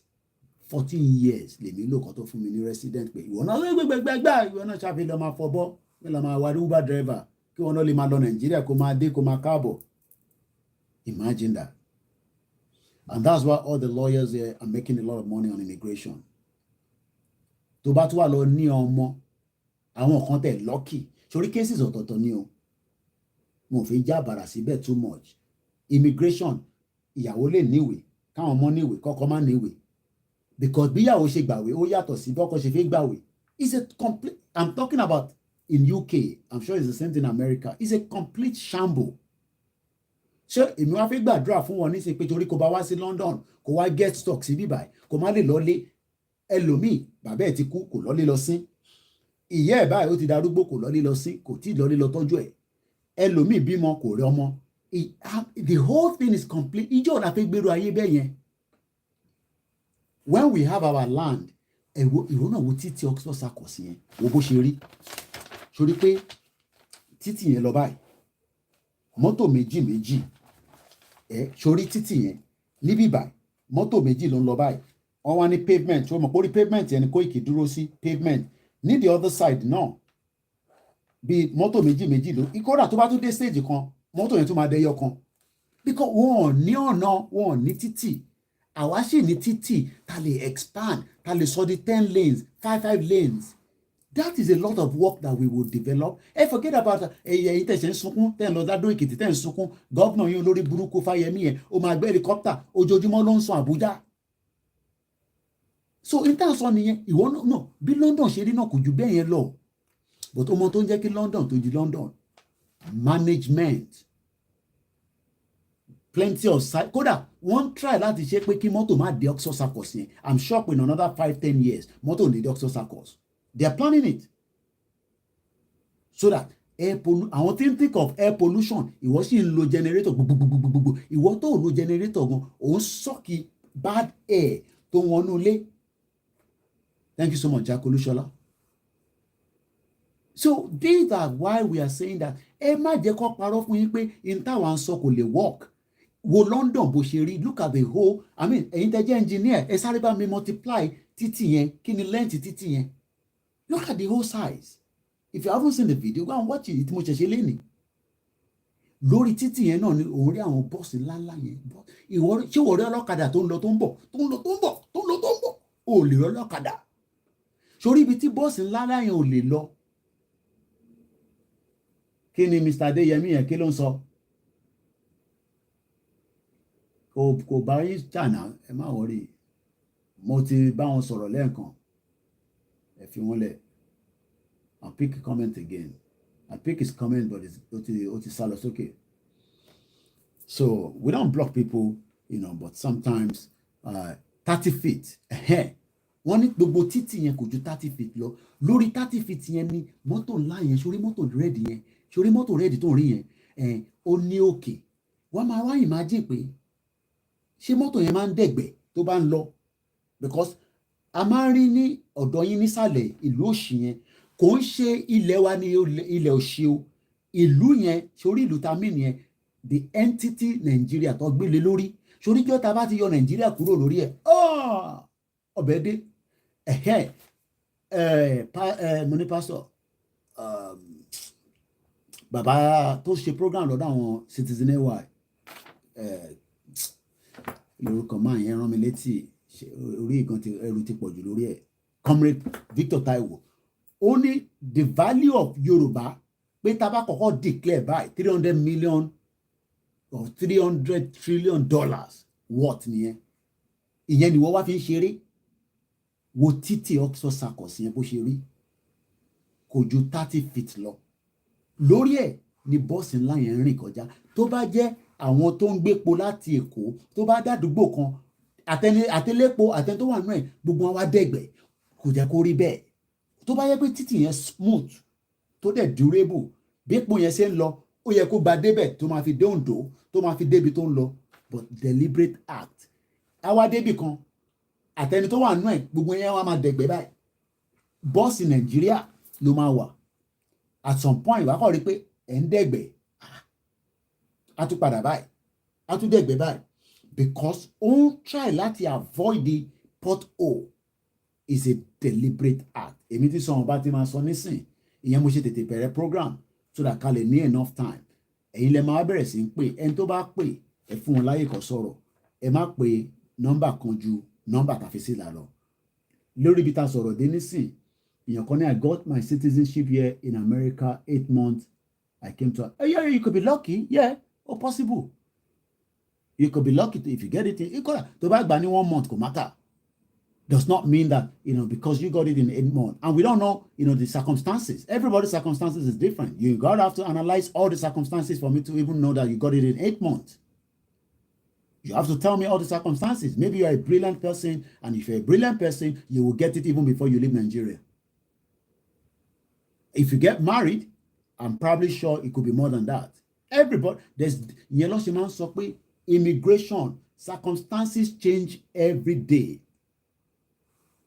Because you know, circumstances was changing. But mo be more by now. I mean, mo ti lomo. So my circumstances got to change later on and later on and later on. So I'm immigration ti mo mo dadani. And only yato sit America there, but it is still the same process. And if Sherry, ibito burude ni lui, tó bá ti pé 18 years old, o ti di adult. UK máa sọ fún ẹ pé àwọn ò mọ̀ ẹ́ mọ́ as a teenager. You become an adult. But I understand US system is a completely different, and UK tó dá wàhálà sílẹ̀ wọ́n wá ń ṣe sọ fẹ́yìn nísìn pé ká dúró jẹ́ ká ṣe díẹ̀díẹ̀ ìgò bẹ́tà kò ní dá fún ìgò bẹ́tà fún Nàìjíríà. Ẹ jẹ́ mú fọ́ọ̀nù làwọn ká bẹ̀rẹ̀ sí ń gbà kọ́ ìdílé wá nǹkan tí màá máa zip díẹ̀díẹ̀. So àwọn backend team wọn ti fi nọ́mbà síta wọn nípa àwọn kan tẹ̀ tí ń pè látẹ̀ nǹkan tẹ́lẹ̀ ẹ̀ tẹ̀ fẹ́ kí a bẹ̀rẹ̀ sí ń gbé kọ́ọ̀lù ni. Ó dà the first caller tẹ bá ti ń pè ẹ̀mí títí tv yín a lè máa gbọ́ra wa nínú ilé. Hello caller ẹgbọ́n sókè.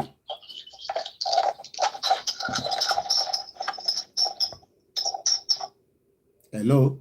Ṣé o? Àwa ni ẹ sà o. Ẹ kú iṣẹ́ o. Àwa ni ẹ.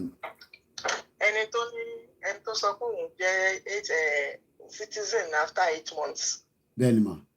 In United States, ìsídà kò jẹ́ pé wọ́n ti file fún ó gbé filing wọlé.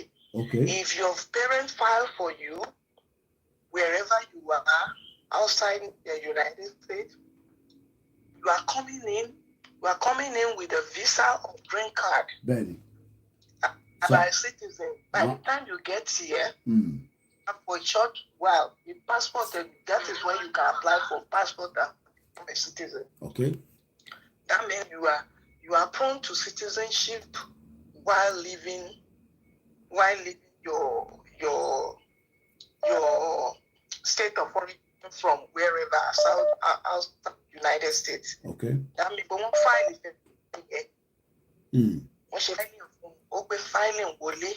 Wọ́n ṣe máa fún visa tó máa fi wọ ní Nàìjíríà. Kódà visa tó gbà yẹn green card visa ní ọmọ oníwèé. Bẹ́ẹ̀ni. Bádẹ̀ tí bébí ló ṣe máa di kò sẹ́ni tó ń wọ Amẹ́ríkà tó ń gba citizenship ní 8 months. Ẹni pé visa tó gbé lọ́tò wọlé gan-an gba 8 months. So àwọn èèyàn má máa pàrọ̀ gbogbo owó àwọn táwọn pípọ̀ yẹn ti gbà lọ́wọ́ non-refundable visa fee. Làwa náà máa gbà security wa máa tight. Can you imagine what they are making from immigration? Embassy every day? Embassy, yeah. A lot of money. Fún visa nìyẹn o. Kò tí ì ṣe àwọn tó ń file fún o. If you are coming in as pé wọ́n file fún ẹ, kì í ṣe regular visa fee ló máa san. It's more than that. Bó ṣe wà ń sìn nǹkan kan so less than $400. So the same way tá bá ti dúró dédé àwọn náà máa san. A máa sọ pé àfún wọn ní visa àwa náà máa gba owó lọ́wọ́ wọn. Bí bọ́n ṣe value lu wọn yẹn tó jẹ́ pé yẹn tó bá náà làwa náà máa value lu wa tó jẹ́ pé nobody can just gamble in. Báwọn Chinese ń gba passport Nàìjíríà kiri tó ń fẹ́ àwọn ọmọ wa tó ń fọwọ́ tẹ̀ wọ́n lọ́yàn. Ibo gan ṣe fún yín nílẹ̀ láti rà. Ibo sọ́nlẹ̀ lẹ́bẹ̀ tó ìlú àwọn èèyàn ní ilẹ̀ láti rà nílùú. Àwọn èèyàn máa ń sọ bẹ́ẹ̀ ni gbogbo ẹ̀mí ò dé bẹ́ẹ̀ rí ìbọn táwọn èèyàn sọ pé kódà. Obìnrin wọn gan kò ní access sí ilẹ̀ as inheritance. Obìnrin wọn. àti tolerate nonsense jù immigration wa kò gbọdọ̀ kódà a gbọdọ̀ fi ṣeré rárá. Àti tolerate nonsense jù kò gbọdọ̀ rí bẹ́ẹ̀. Àdẹni ká dá dúró nísìn. Ó yẹ kó mọ ẹrù ẹ̀ dì. Bẹ́ẹ̀ni. Nísìn is our generation. It's not about all this old cargo tó ti rule for 100 years. So àwa tó jẹ́ pé ojú wa ti sọ̀rọ̀ sókè technology. Bẹ́ẹ̀ni. And digital people. Bẹ́ẹ̀ni. Ni wọ́n sì ń tó gbogbo ẹ̀ lábàá. Ẹ má bínú pé mo cut in again ṣé mo pé ní Estonia mo máa ń sọ gbogbo government parastatals wọn gbogbo program wọn kódà to the last euro tó bá fẹ́ san is online. And Estonia is 1.3 million. Ó dẹ̀ wà lára àdó tó kúrò lára Soviet Union ní 31 years ago. Look that. Human right ní pé o gbọ́dọ̀ ní internet ní Estonia láàárọ̀ yìí. Àbí lálẹ́. Human right ni. Lára nǹkan tó tún wọn jẹ́ Nàìjíríà nìyẹn tó ń jẹ kan ní access sí kíní ẹ máa ra data kiri bí aláfiṣe. Àwọn Chinese sọ́dọ̀ wa tó wá wá gold wa tó ní factory tó ń ṣe wá ra gold wa wá kó lọ wá tà wá ṣe wá tó padà fún wa. Ìgbà COVID ṣebí Chinese ń lé àwọn èèyàn wa dànù ni tó ń lé wọn kúrò lóòótọ́. Mo rántí náà. Ibi gbogbo ẹ̀ la rí.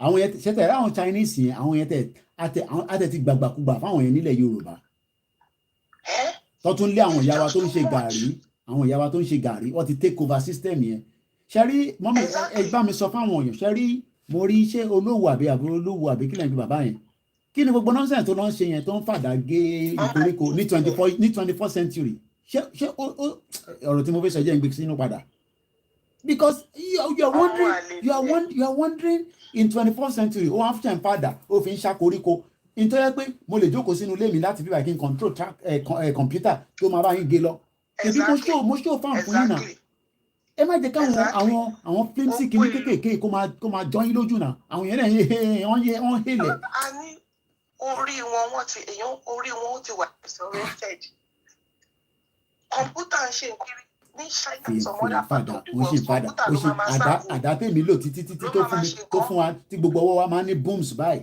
ká gé oko nítorí kí tractor gé lẹ́ǹkan kó yẹ káwa máa ṣe nǹkan míì kọ́kọ́ ìgbà ṣẹ́rí gbogbo táyà tá a fi ń gé oko ní secondary school yẹn ó yẹ kọ́kọ́ wa sínú láàbù ní ká máa test nǹkan kan ìwọ torí ọ̀tẹ̀ ẹ̀ pé wá máa test nǹkan kan àlọ́ ń gé oko.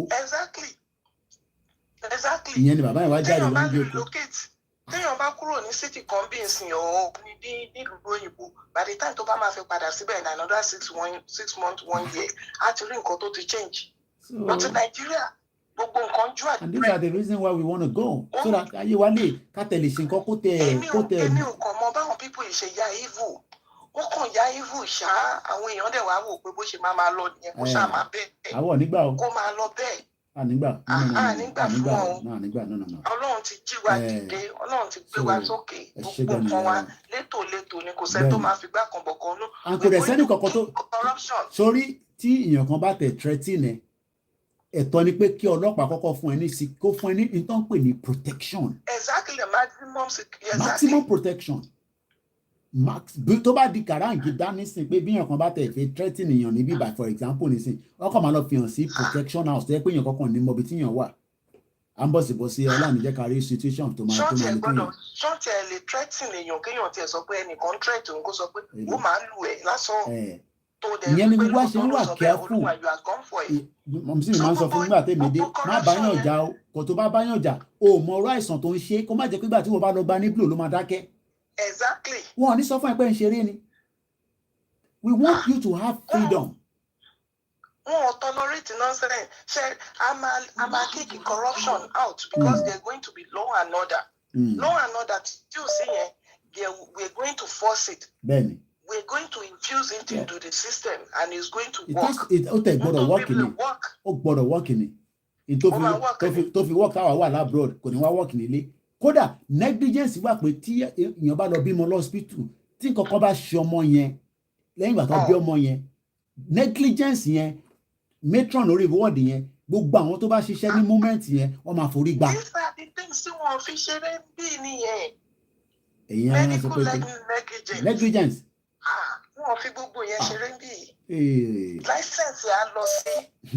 Láìsẹ̀nsì olúwẹ̀ á lọ sí. Má dẹ̀ tó fẹ́ wọ́n. Sọ ẹyẹ yẹn wá sọ ẹjọ́ ẹ jẹ́ ká tidy up ká darapọ̀ mọ́rọ̀ yóò ṣàgbé. Tá a bá ti gba ìlú wa tán àṣẹ máa wá kí pẹ̀lú ara wa gangan. Bẹ́ẹ̀ni, there will be peace and reconciliation, but there will be a lot of things that we still have to first push first now. Ká tó máa sọ̀rọ̀ peace and reconciliation. So bó ṣe jẹ́ nìyẹn. God bless you. Thank you so much, and it was a good thing that we started with our mother. Mo kí gbogbo yín lẹ́yìn kankan sí. Now let's start taking all your calls. Number tẹ́ máa pè sí ẹ mú pẹ́ẹ́nì àti pépà yín dání. Tẹ́ bá ti fi plus yẹn 447404405917. Pé ẹ wá ń pè ẹ kò wọlé èèyàn lẹ́fẹ́ ní kẹ́pẹ́ the second number ẹ máa bínú sí mi ẹ máa jẹ́ kí n bínú nìyẹn o. Ẹgbọ́n sókè a máa time ẹ̀. Tó bá ti tó time tí mo fi pé mo lè wine it down màá sọ fẹ́ ni kó cut out. Hello ẹgbọ́n sókè kọ́lá wa ẹ ṣe ní kíákíá. Hello ṣé mo pe the right number ṣá. Right number náà lẹ wà lórí ẹ studio line ẹgbọ́n sókè. Ẹ ṣe gan ẹ má bínú o tó lóhùn tẹsán yẹn ṣé ọba yẹn ni. Ẹ̀hún náà ni. Bí nǹkan tí tẹ̀ fẹ́ bí àwọn Yorùbá fún ni pé ṣebí ìlú òyìnbó ló wà ṣebí ìlú òyìnbó náà ti wà. Wọ́n á fàdá gé oko àwọn yẹn wọ́n ń hélẹ̀ inú wọn wá ń dùn wọn ò bá. Nǹkan tó rí ní Canada nìyẹn kó fẹ́ wá kọ́ wọn Yorùbá tó fi jọba eléyà kọ́ wọn tó máa ń fi ọ̀yàn jọba òdìgbà kó bá wà lu òyìnbó ẹ má máa lu èèyàn tó wà lu òyìnbó wọn ẹ lọ wọn mọlé ẹ fi jọba wọn kọ́ nǹkan láti ìlú òyìnbó lè náà kọ́ wálé fún wa ṣùgbọ́n ló ń lo kọ́ńtàkì anyway tí ẹ ti lọ bẹ́ẹ̀ yẹn mo ti fẹ́ fi àfikún sọ̀rọ̀ yìí lóòótọ́ mi ní purọ́tà Yorùbá tolerate nonsense jù. tó pọ̀ jù. gbà bẹ́ẹ̀ a ti tolerate nonsense jù. tó pọ̀ jù. à ń ṣe ìlú yẹn bí ẹni pé kò kí ń ṣe ìlú wa pé òyìnbó ń bọ̀ wá kó bẹ́ẹ̀ lọ́jọ́ kan especially àwọn leaders wa. again ìtọ́rọ̀ àgídí fẹ́ sọ̀rọ̀ sí oní lórí declaration. okay. mi wo lórí títà wa dictator kan lẹ́ni Mr. Taiwo dẹ̀ wà bẹ́ẹ̀. okay. wọ́n sọ̀rọ̀ nípa security àti declaration. okay. nítorí o bẹ́ẹ̀ mi ṣe rí sí o. declaration ló yẹ kí wọ́n kọ́kọ́ ṣe. security òótọ́ ó yẹ ká dáàbò bò àwọn Yorùbá wa nílé. okay. bọ́ ẹ jẹ́ ká bíra wa báwo la ṣe fẹ́ ṣe. okay. young government ò ní bínú.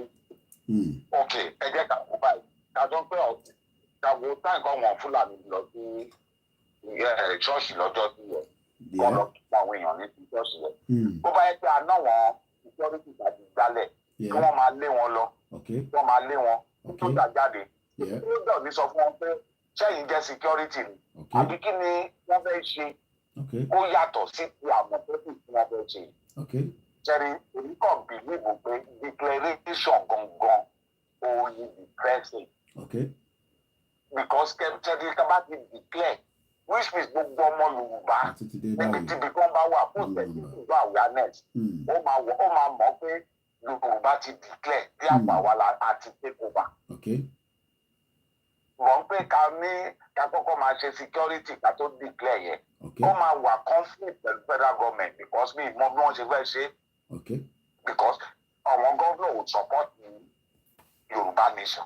So báwo lẹ ṣe fẹ́ ṣe security which means ẹ fẹ́ ṣe security ẹ fi Yorùbá nation lẹ̀. Ẹ wá máa ní káwàdà wà nílùú òyìnbó ká tí máa dáwó àbí. No. Declaration yẹn gangan ni. Ṣé rí gbogbo àkáǹtì kan sílẹ̀? Reason tí owó ìwà pẹ̀ òun ni because wọ́n declare. Because àmọ́ nǹkan tá à ń náwó yẹn fún orí wọn kàn sọ pé wọn ẹni tá ló ọdún àárín o ẹ má gẹ́tì mi rọ́ọ̀kì o àárín ibi tẹ̀ ń náwó fún àwọn ẹlòmíì á sì rò pé wọn ò rí bọ̀kẹ́ bá ti declaration yẹn ti fún ṣẹ́rí gbogbo Yorùbá tó wà lé gbogbo wọn ló mọ̀ nǹkan tó ń ṣẹlẹ̀ bọ̀ wọ́n kàn ní the leader tó máa ṣíwájú ẹ bá wo Ìgbòho táì Ìgbòho máa ń jáde yẹn kò ń pèèyàn lé náà kò lọ bá wọn lé kò fún wọn lówó gan jáde which means ó wà nù ọkàn wọn kàn níbi dídà ní nísìnyí kan bá ti declare which means a ti yọ fèsì a single person kúrò nìyẹn but kan bá declare ó ti take many face Yorùbá ti dá dúró nìyẹn. àìbọ̀ṣe kò wá dá kí security wà on standby as well. No, security dá but kan bá ní ká da gbogbo ẹ̀ sí security ń sìn. ó yé mi. ó máa wà conflict pẹ̀lú federal government because báwo la ti fẹ́ ṣe kò yé mi. ṣé Fúlàní bá ti ṣọṣẹ́ bì kan àwọn bọ́ọ̀sì wa ṣé àmọ̀tẹ́kùn la máa lọ wọn àbí báwo. ó yé mi because nígbà kan àwọn ọmọ wa bá lé wọn káwọn ọmọ wa bá bẹ̀rẹ̀ sí fowó sí ẹ sáré lè tẹ̀wọ̀n àwọn OPC yẹn lọ mú wákìlì kí ló ń sọ fún àwọn OPC méjì yẹn wọ́n ṣàwẹ́ ẹ̀sùn kan tí wọ́n lẹ́sẹ̀. ó yẹ yín ìgbọ́ta bá ní kàtó tọ́ ó dáa ká ṣe security but kí la fẹ́ secure ìlú àìgbàlú wa kí la fẹ́ secure àwa la gbogbo ṣẹ́rí lójú àwọn gọ́ọ̀mẹ̀ntì Nàìjíríà àárín ìpínlẹ̀ wa ni lójú tiwọn ó dìgbà bá ti lẹ̀. ẹ ṣe gan ni a ti gbọ́ analysis yẹn ẹ ṣe ká tó fẹ́ lómìnà láyé ẹ ṣe gan ni ó tó jẹ́ mẹ́ta tí mo gbóhùn yín and it's always good to hear from you. lẹ́ẹ̀kan sí ṣe rí i pé mò ń post nọ́mbà yẹn léraléra and again ẹ tó bá wà lórí live thread yìí tí ẹ tó wá ń pe the wrong number it shows that it's either you are deliberately or indirectly, I don't know. We are putting the number out. I'll repeat the number again. I know you have one number. That number is working, but it's not the studio line to call. Ẹ lè pè mí sí yẹn lẹ́yìn ìgbà tá a bá ṣètò, but tí bá wà live, I only want the studio line. It's for the benefit of you and me. I'm going to cut it down now. The last caller was 5 minutes, and I think we took a bit of time. We need as many people to call, and we take the next caller. Hello, caller. Please, I'm coming from location 0. Oh, yeah. It goes okay.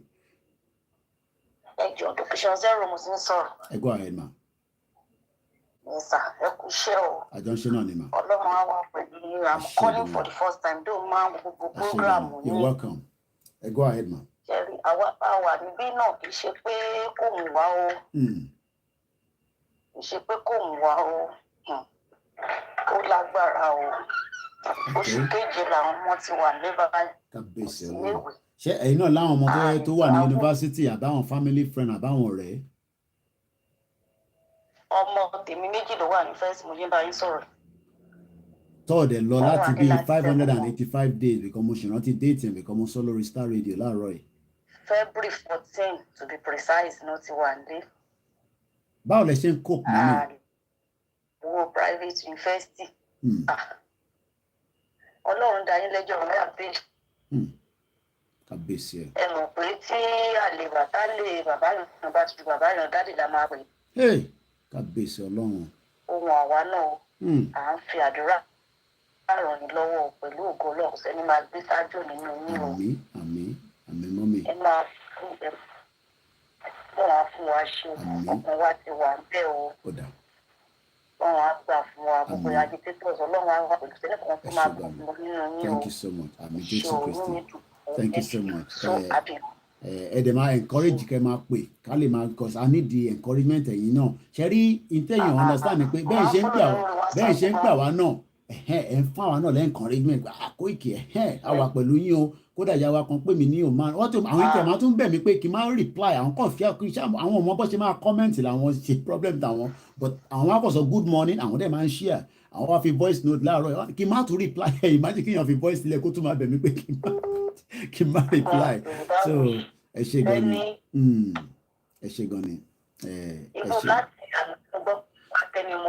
Wọ́n ti rí ìyàwó bá sọ̀rọ̀ so àlàáfíà ni wọ́n ti rí wọn bá sọ̀rọ̀ she will be out to talk to you very very soon. I'm sure kọ́ máa gbọ́ wọn ẹ ṣé gan ni mo kí ìyá mi ìyá Òdùwà mo kí gbogbo ẹni tí Manchester àmì Allah inshallah láṣà àwọn tó láyé tó lọ́run ó kù díẹ̀ náà ni àwa náà kúkú kọ́ ni Ọlọ́run ọba ló ń ṣe ètò ẹ̀yà wa Ọlọ́run náà là ń bẹ̀ nítorí pé tá a bá gbé sọ́tún kájú sósì mélòó láwa àwọn kan tẹ̀ ń sọ pé àlè bá federal government jà mo ní ṣe federal government kò ṣáà lè bọ́ lọ́hùn jà tí kò bá ti lè bọ́ lọ́hùn jà kékeré ní ìtókù torí pé àwa mọ̀ pé a ní Ọlọ́run ní. Ọlọ́run máa gbé dìde. bẹ́ẹ̀ni.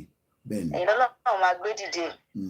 Ọlọ́run á dẹ̀ wà pẹ̀lú wa o. ẹ ṣé gan. Thank you so much. It's good to hear your voice. ẹ ṣé gan ni ẹ bá ń kí àwọn ọmọ Òdùwà mi ní ìsàlẹ̀ lọ́hùn gbogbo wọn náà ni ṣe rí ó wá kí n tó gba call ẹjọ́ gbogbo ẹ̀yin èèyàn wa a máa ṣètò kan ní bíi Friday no Sunday ni mo sọ pé kó lè convenient fún gbogbo àgbáyé ọ̀sán Sunday gbogbo àwọn ọmọ wa tó bá wà from 16 to 35 mo fẹ́ fún wọn láàyè láti pè sórí ètò tó o bá wà ní that age bracket má pè sórí ètò níjọ́ Sunday o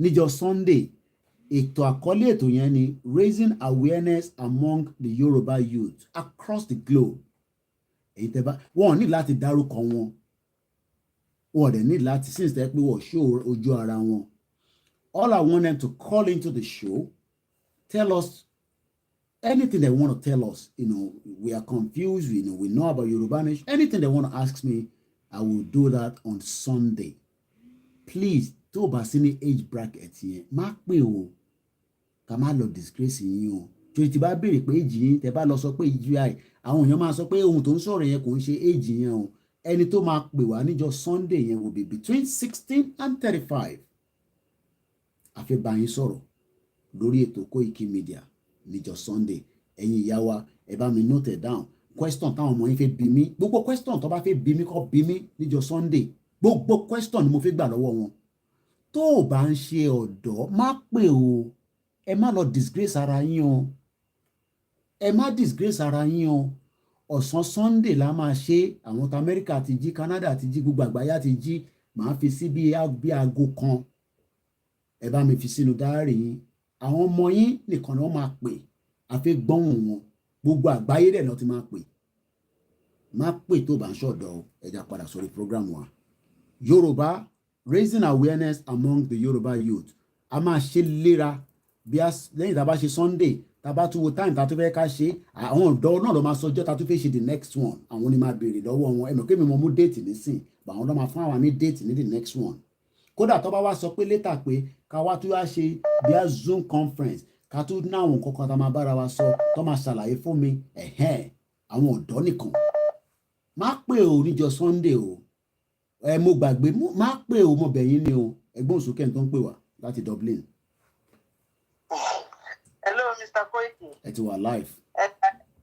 Ẹ káàbọ̀ mọ́. Àpẹ first time tí máa pè yín lélẹ̀ mo máa ń wò ní pẹ́pẹ́pẹ́ bọ̀. Ẹ ṣé gan ni. Ẹ ṣé gan ni. So mo fẹ́ bèèrè lọ́wọ́ yín ni. Ẹ̀gbọ́n òsókè mà.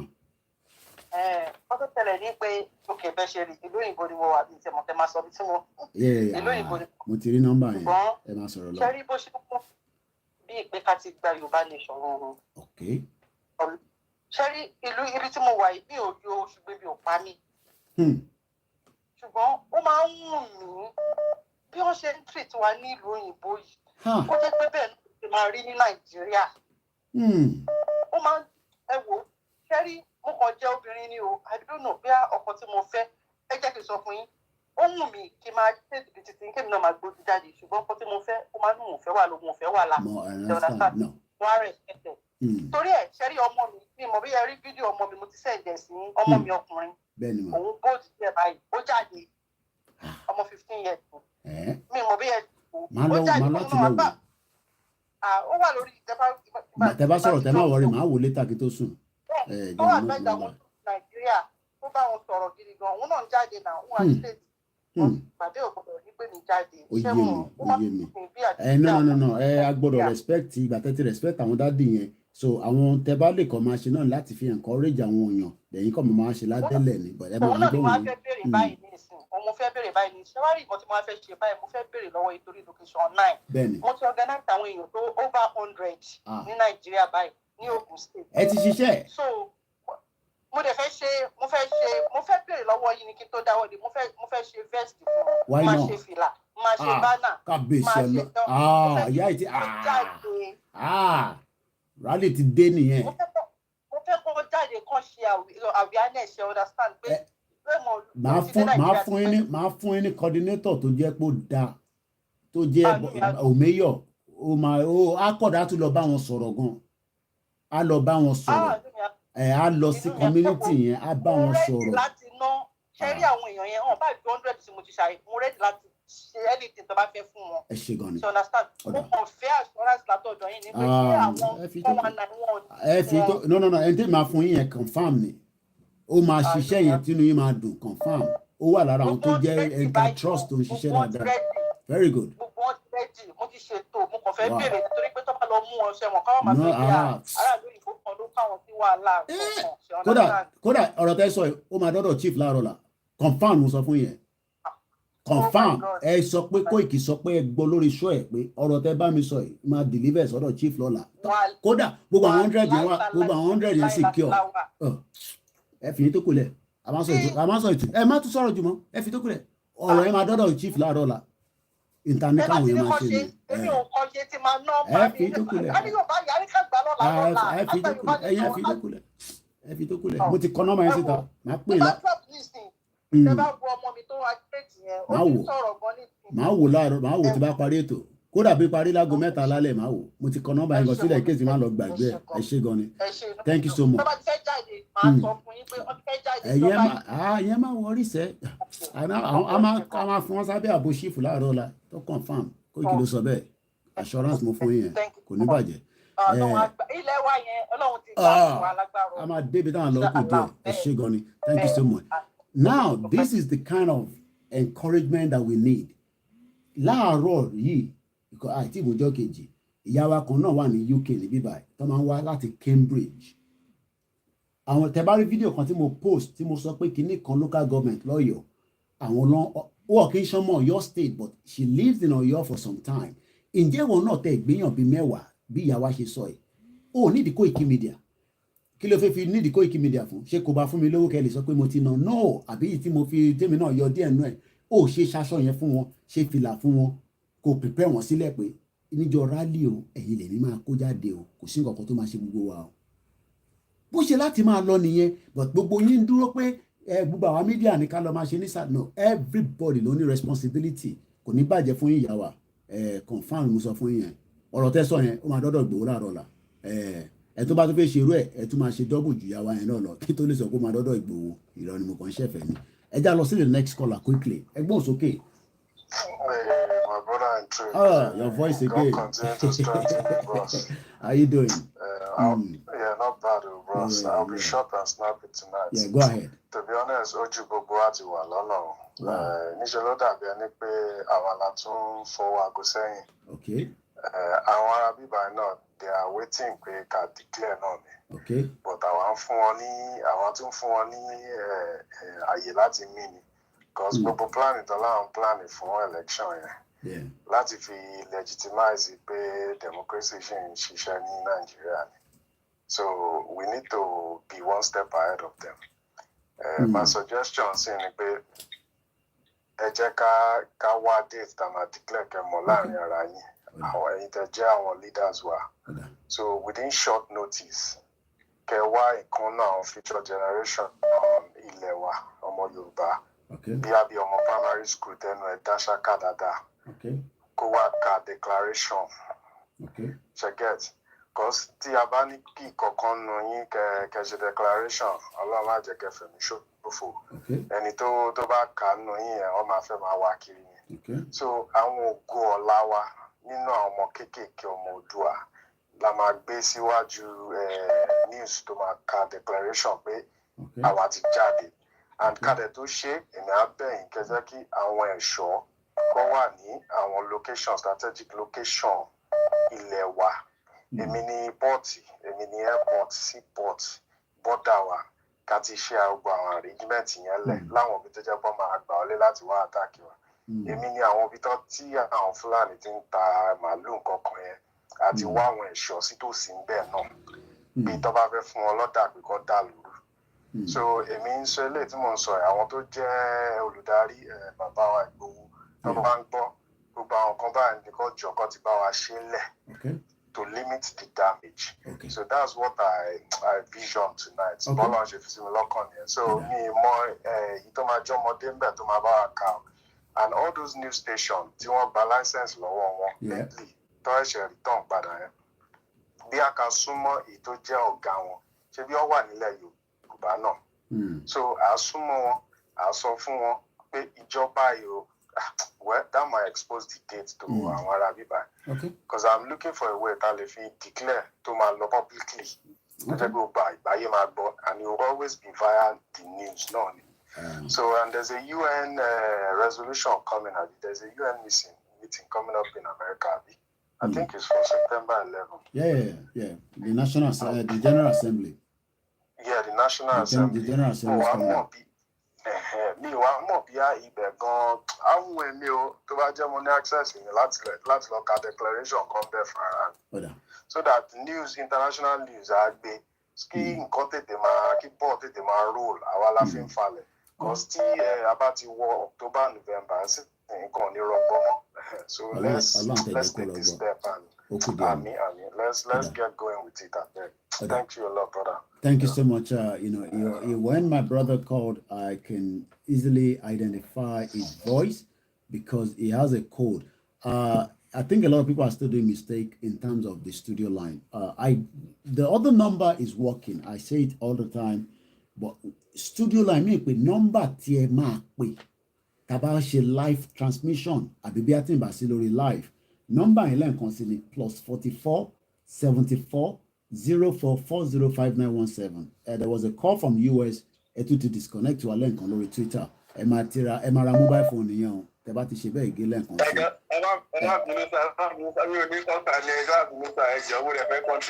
Ẹ go ahead ẹ ti wà around already. Yes, sir. Ẹ kú iṣẹ́ takuntakun, sir. Àwọn nìyẹn. Olúwa máa ràn yín lọ́wọ́, sir. Thank you gbogbo ẹni tẹ́ wà lórí Mixlr about 10 of you tonight. Ẹ go ahead, I'm alone. Yes, sir. Mo ń pè láti location 0. Okay. Yes, sir. Èmi wà most concerned about security. Bí àwọn dádì wa ṣe sọ nígbà yẹn, mi ò contradict nǹkan tó ń sọ bọ̀ nípa ti declaration force bọ̀ ó yẹ kí encouragement wà fún àwa kan. Ìwògbọ́n táwọn kan bá tẹ̀ lọ fún declaration tí security ò tí matter most. Ó yẹ kán ti máa cook àwọn kan lábẹ́lẹ̀ fún security. Kò ń ṣe security oníbọn aládàá oníkíní kan, security ìbílẹ̀ bí àwọn tó ní ó yẹ kó yé yín sà. Ó yé mi. Sà, irú security yẹ ó yẹ kó máa cook àwọn ọ̀dọ́ nílẹ̀ fún nǹkan bẹ́ẹ̀. Torí kò ṣe àwọn bàbá wa tó ń wọ̀dà báwọn obìnrin wa báwọn ìyá wa ni wọ́n máa àwọn ẹ̀ ló máa jáde àwọn bàbá náà tó bá ṣe kí àwọn náà wọ́n máa ti wọ àwọn ẹ̀ ló máa jáde tó máa jẹ́ tó máa dún gẹ́gẹ́ bí akíkanjú tó sì lè lé ogun sẹ́yìn díẹ̀ fún àwọn ẹ̀. So ibi tèmi wò bóyá kí kọ́ńdì pẹ̀lú nìyẹn even ní security ò bá tẹ̀ tí jáde pẹ̀lú àwọn tó ń ṣe mega rally àmì ìwà security kọ̀ọ̀kan gan láti jáde tẹ̀lé wọn. Wọ́n kàn máa ṣàlàmì wọn máa fi mú fínlẹ̀ ẹni kọ̀ọ̀kan táwọn náà bá rí wọn máa fi tó àwọn bẹ́ẹ̀ bí tó jẹ́ olórí ogun. Nǹkan báyìí ni mo rí o nǹkan báyìí ló ń lọ ṣé kò ní wàhálà ṣé kò ní ìfẹ́ ṣé kò sí kírù kan bẹ́ẹ̀ wà lójú lọ́dọ̀ ti tèmi bẹ́ẹ̀ mi ṣe wò ó nìyẹn sá. Yes sir. And then awareness ò tí ì dé mo máa lo gnọ́n porúkọ ẹ̀ mo máa lo short code fún ò tí ì dé KW lẹ́gbẹ̀ẹ́ EK tẹ́ bá máa mọ short code yẹn sá. Ẹ là mọ́lẹ̀. Okay. Kwara State. Kwara State. Ọ̀dà.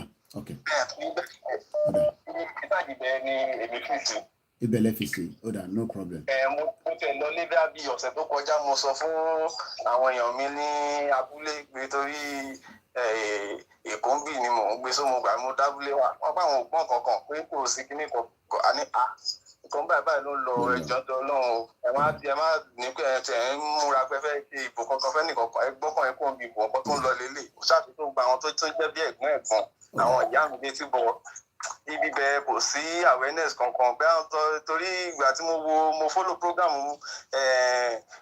àfà ìmọ̀ọ̀mù gbogbo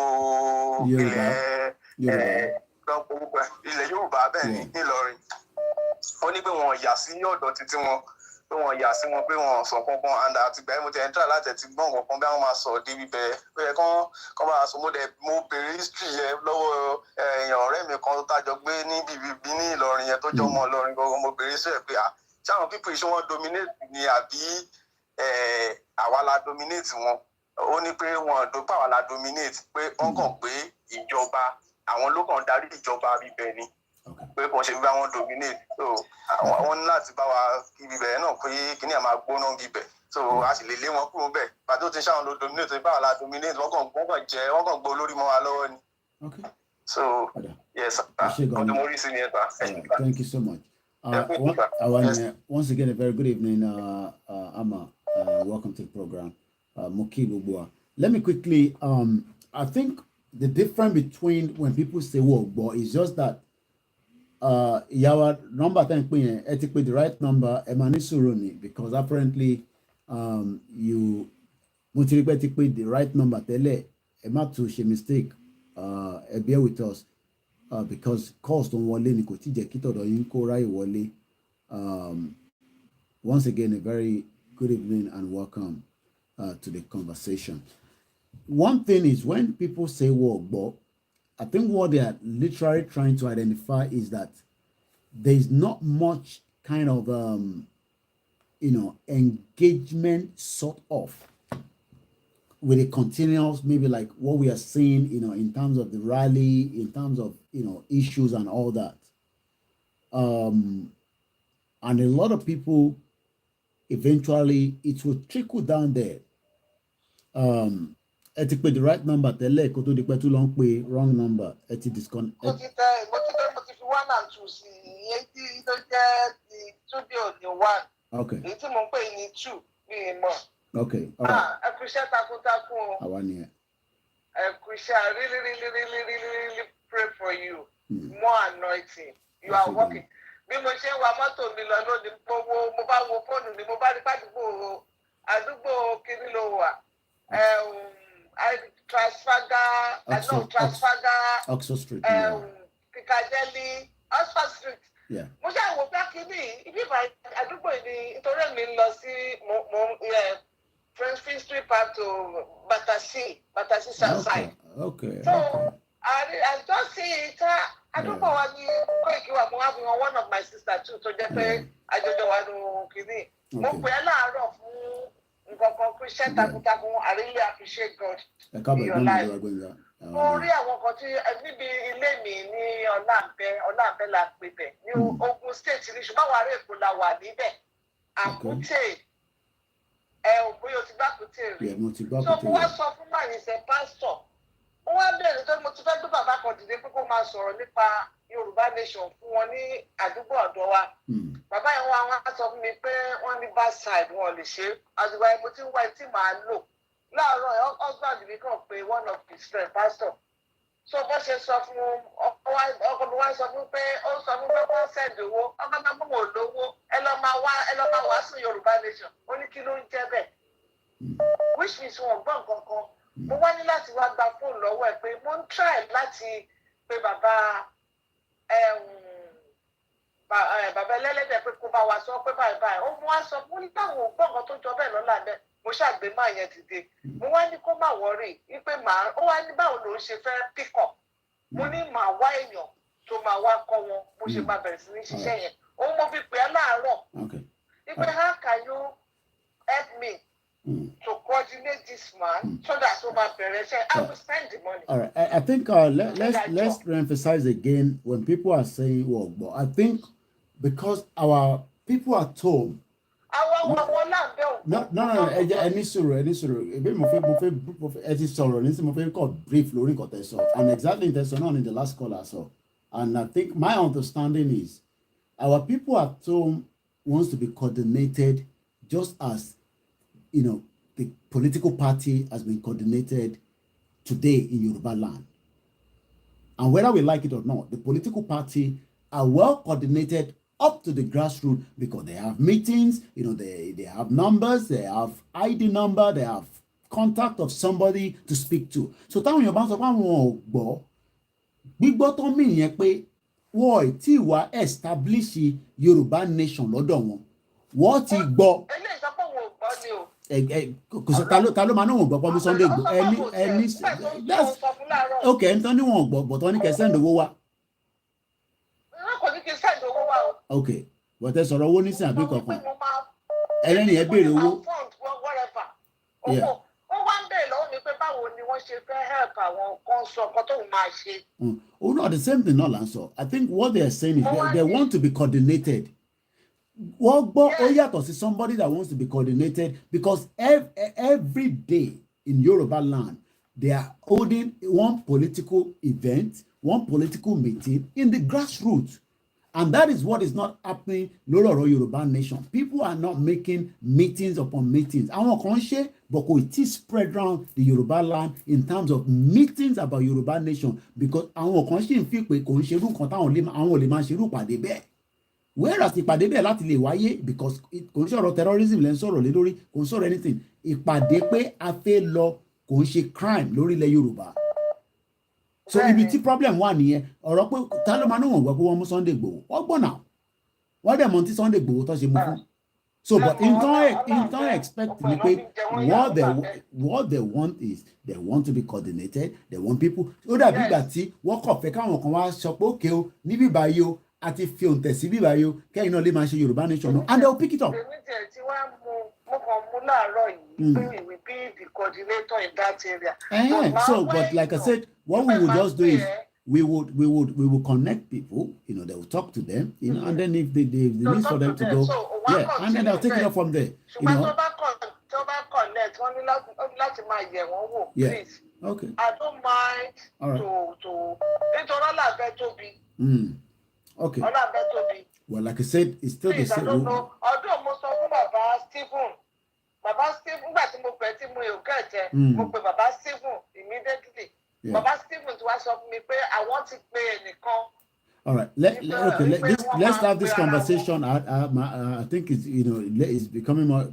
We can have this conversation maybe tomorrow. At some point, go to the and then we take it from there, because there's no way we can solve this conversation on this live transmission as we say right now. Let me re-emphasize again. The Yoruba land, they are very, very articulated people. Don't think they are ignorant, they are stupid, they know. Because in don't expect me pay, okay, Tebana and Yoruba nation. Okay, Tani coordinator. They want to know who is the coordinator. Because coordinator and mama coordinate gbogbo. But they want to have and this is where all the groups, and when I mean the groups, who are the groups? As we speak right now, the YSDM. And you only joke also only Zoom abroad when you don't have the grassroots, when you don't have the mobilization. This is a big job. We need those mobilization. But mobilization we will not continue the push. We cannot get it perfect, but we are trying our best. Not everybody can sit down and watch a 1 hour program when they don't even have money to eat. But they want people to come and coordinate them. And when we come out as well, we say we need things. Okay, the last time, need for money because I don't know what is going on. I want to meeting the last 2 years. One I need the space. The space. So we must have that availability and the open channel. And I'm sure in time people we get to understand and know what we are discussing. Plus 447404405917. Don't be scared to call as long as you know the number that you're calling. Ketokwe number, right number, so that Kemelo pay old number me. Hello caller, let's go straight to it from Ghana, I believe, +233. You're calling from Ghana. 5 minutes past midnight. It is now the 23rd of August 2022. Yes, I go to. Ajonṣenoni. Ọlọ́run á wà pẹ̀lú yín lórúkọ Jésù. Àmín. Ẹ jọ̀ọ́, ibi tẹ́mi fẹ́ sọ̀rọ̀ ní lórí ọ̀rọ̀ ìmúrasílẹ̀ fún declaration yẹn sà. Mo gbàgbọ́ wípé gbogbo ọlọ́pàá tá a ní tọ́jọ́ ọmọ Yorùbá, gbogbo wọn náà ló ní ẹbí kan tó ní ará kan. Wọ́n lẹ́gbọ́n, wọ́n lábúrò, wọ́n lọ́rẹ̀ẹ́, àwọn sójà, àwọn air force, gbogbo wọn báyẹn. Mo rí i pé iṣẹ́ wà lọ́wọ́ àwa èèyàn díẹ̀ torí gẹ́gẹ́ bí ìwọ̀nba ipá tèmi ní agbára tọ́lọ́run fún mi nípa oore ọ̀fẹ́ Ọlọ́run, mo láwọn boys tí mo fi lẹ̀ sílé tó yẹ pé many of them kódà ó ti tó 20 years tí mo rí wọn mọ, ṣùgbọ́n nípa oore ọ̀fẹ́ Ọlọ́run mo ní oore ọ̀fẹ́ àti máa bá wọn sọ̀rọ̀. Mo gbọ́ opinion wọn nípa ilẹ̀ Nàìjíríà yẹn, àwọn nǹkan tó ń ṣẹlẹ̀ kí náà rí sí. So iṣẹ́ tán ń ṣe, àwọn ìyà tán fi ń jẹ wọ́n kí náà rí sí. So mo wá nípasẹ̀ yẹn ni mo fi mọ ọkàn, mo wá ń ṣí wọn létí sí ọjọ́ tí Yorùbá bá máa declare pé kò ń yẹ kí ìjọba sọ nǹkan kan kẹ́yìn gbé ìbọn lòdì láyé. Mo rí nínú àwọn pípọ̀ ìdọ́jà pé wọ́n wà nídìí ammunition. Ló gba oore ọ̀fẹ́ Ọlọ́run gbà tí mo gbọ́ èrò ọkàn wọn, tí mo gbọ́ nǹkan tán sọ fún mi, kò ń ṣe ẹnìkan, kò ń ṣe méjì, kò ń ṣe mẹ́ta làwọn tí mò ń sọ̀rọ̀ yìí. Mo lábúrò lọ́lọ́pàá, mo ní àbúrò ní air force, mo ní àbúrò ní kí náà pè wọ́n civil defence. So wọ́n á discover pé àwa ènìyàn a níṣẹ́ lọ́wọ́ láti bá àwọn pípọ̀ yìí náà sọ̀rọ̀. Nípa bíbá wọn sọ̀rọ̀, ṣíṣí wọn létí, ó máa fún wọn ní sensitization tí wọ́n nílò tó fi máa mọ̀ against the day. Ẹ̀yin èèyàn gbọ́dọ̀ dojú ogun. So tó bá dẹ̀ ti rí bẹ́ẹ̀ pẹ̀lú bí Nàìjíríà ṣe rí lénìí, tó bá tiẹ̀ dẹ̀ wá di kí wàhálà dé kó di wàhálà gan, mo sure pé ohun tó ṣẹlẹ̀ ní ogun abẹ́lé tó kọjá kò lè ever ṣẹlẹ̀ lélẹ́yìí. Torí kò sí ọmọ Yíbò kan tó ráyè àti gbébọn láti yìnbọn láti dojúkọ ọmọ Yorùbá ń sìn, àbí ọmọ Ẹdó kan tá a sọ pé Yorùbá lòun fẹ́ yìnbọn, òun fẹ́ máa bá ìjà ń sìn. àbí Yorùbá kan tá a sọ wípé ogun Ìgbò ló fẹ́ dojúkọ eléyìí Fúlàní sí àwọn Yorùbá ni. Fúlàní sí àwọn Yorùbá ni eléyìí tó dẹ̀ ṣẹlẹ̀ ní Biafra ń gbà yẹn tí ó take the leadership of a Yorùbá man láti lè cross for Biafra army to cross to this western side.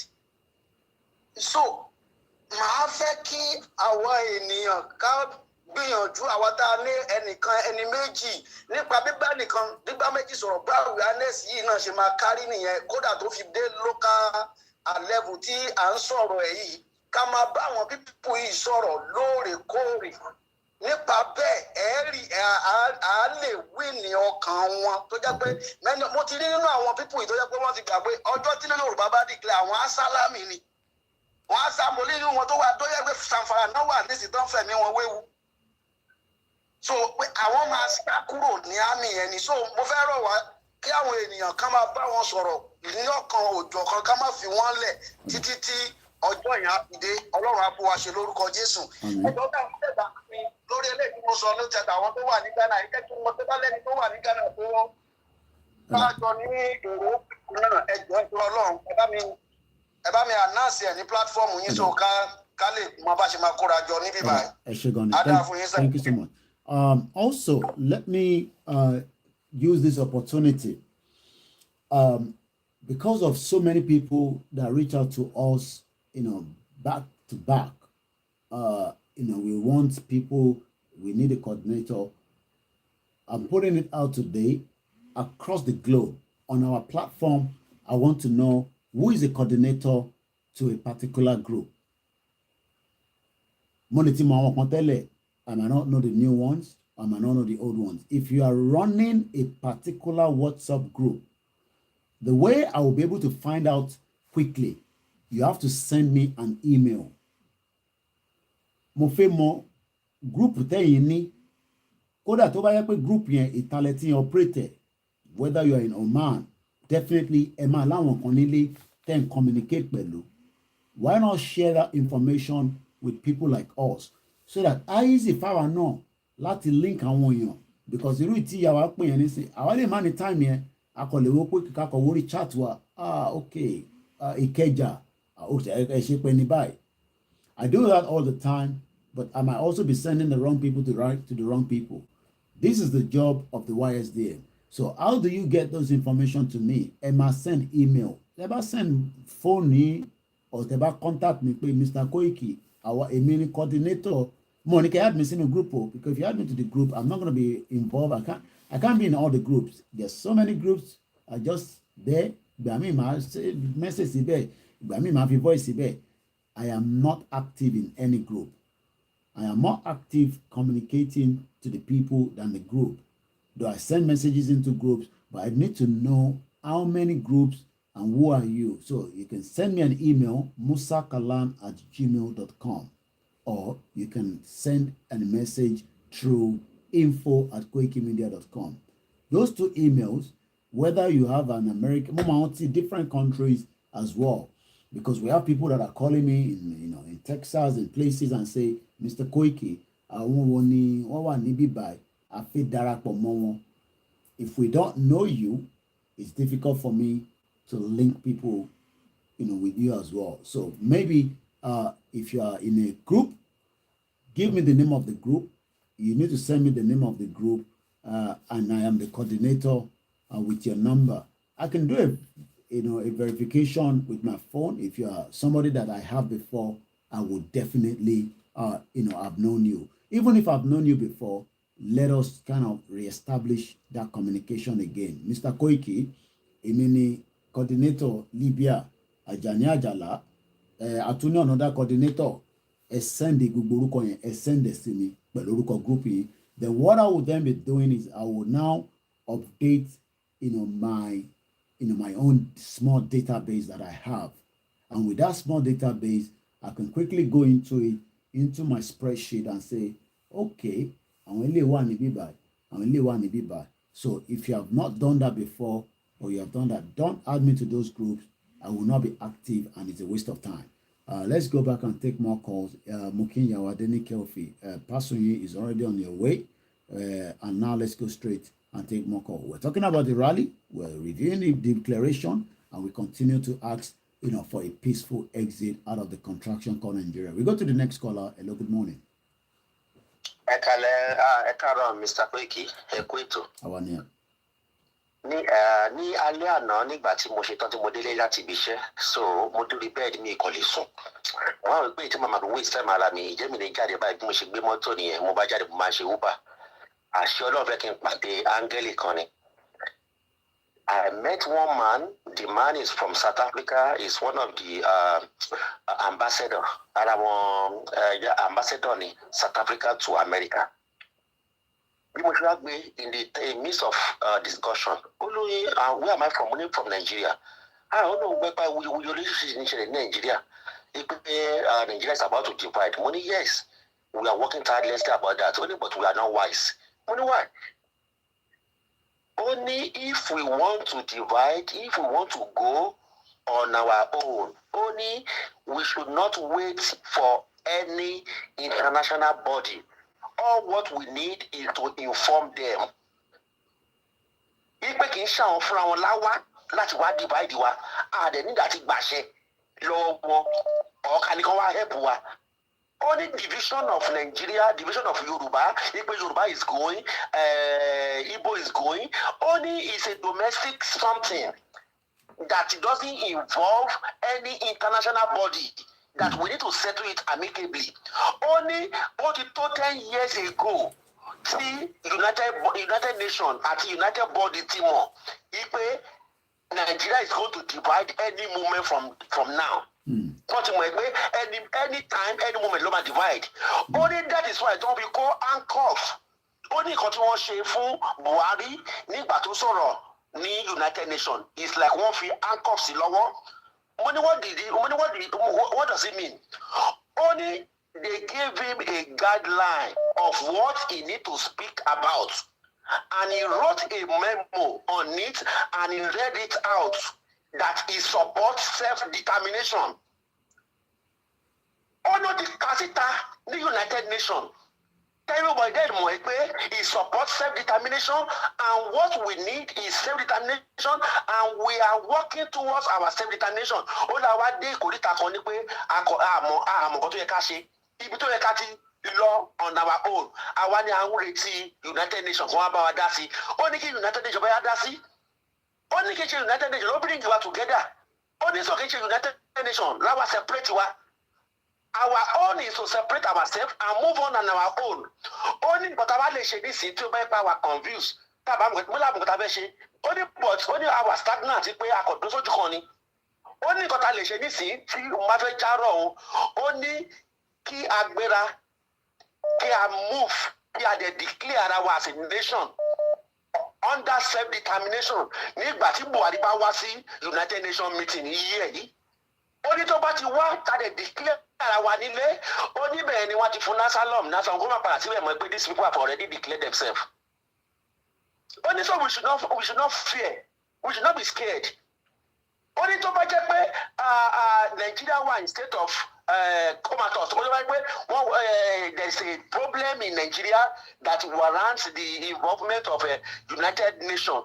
Only by the United Nations, only but in control, United Nations, we should not wait for them. We should go on with our self-determination and declare ourselves. Only South Africa as an example. Only the United Nations, lower the South Africa, lower money freedom. Only no. Only they took it upon themselves and they do it. Only but we are behaving like a fool, like a coward.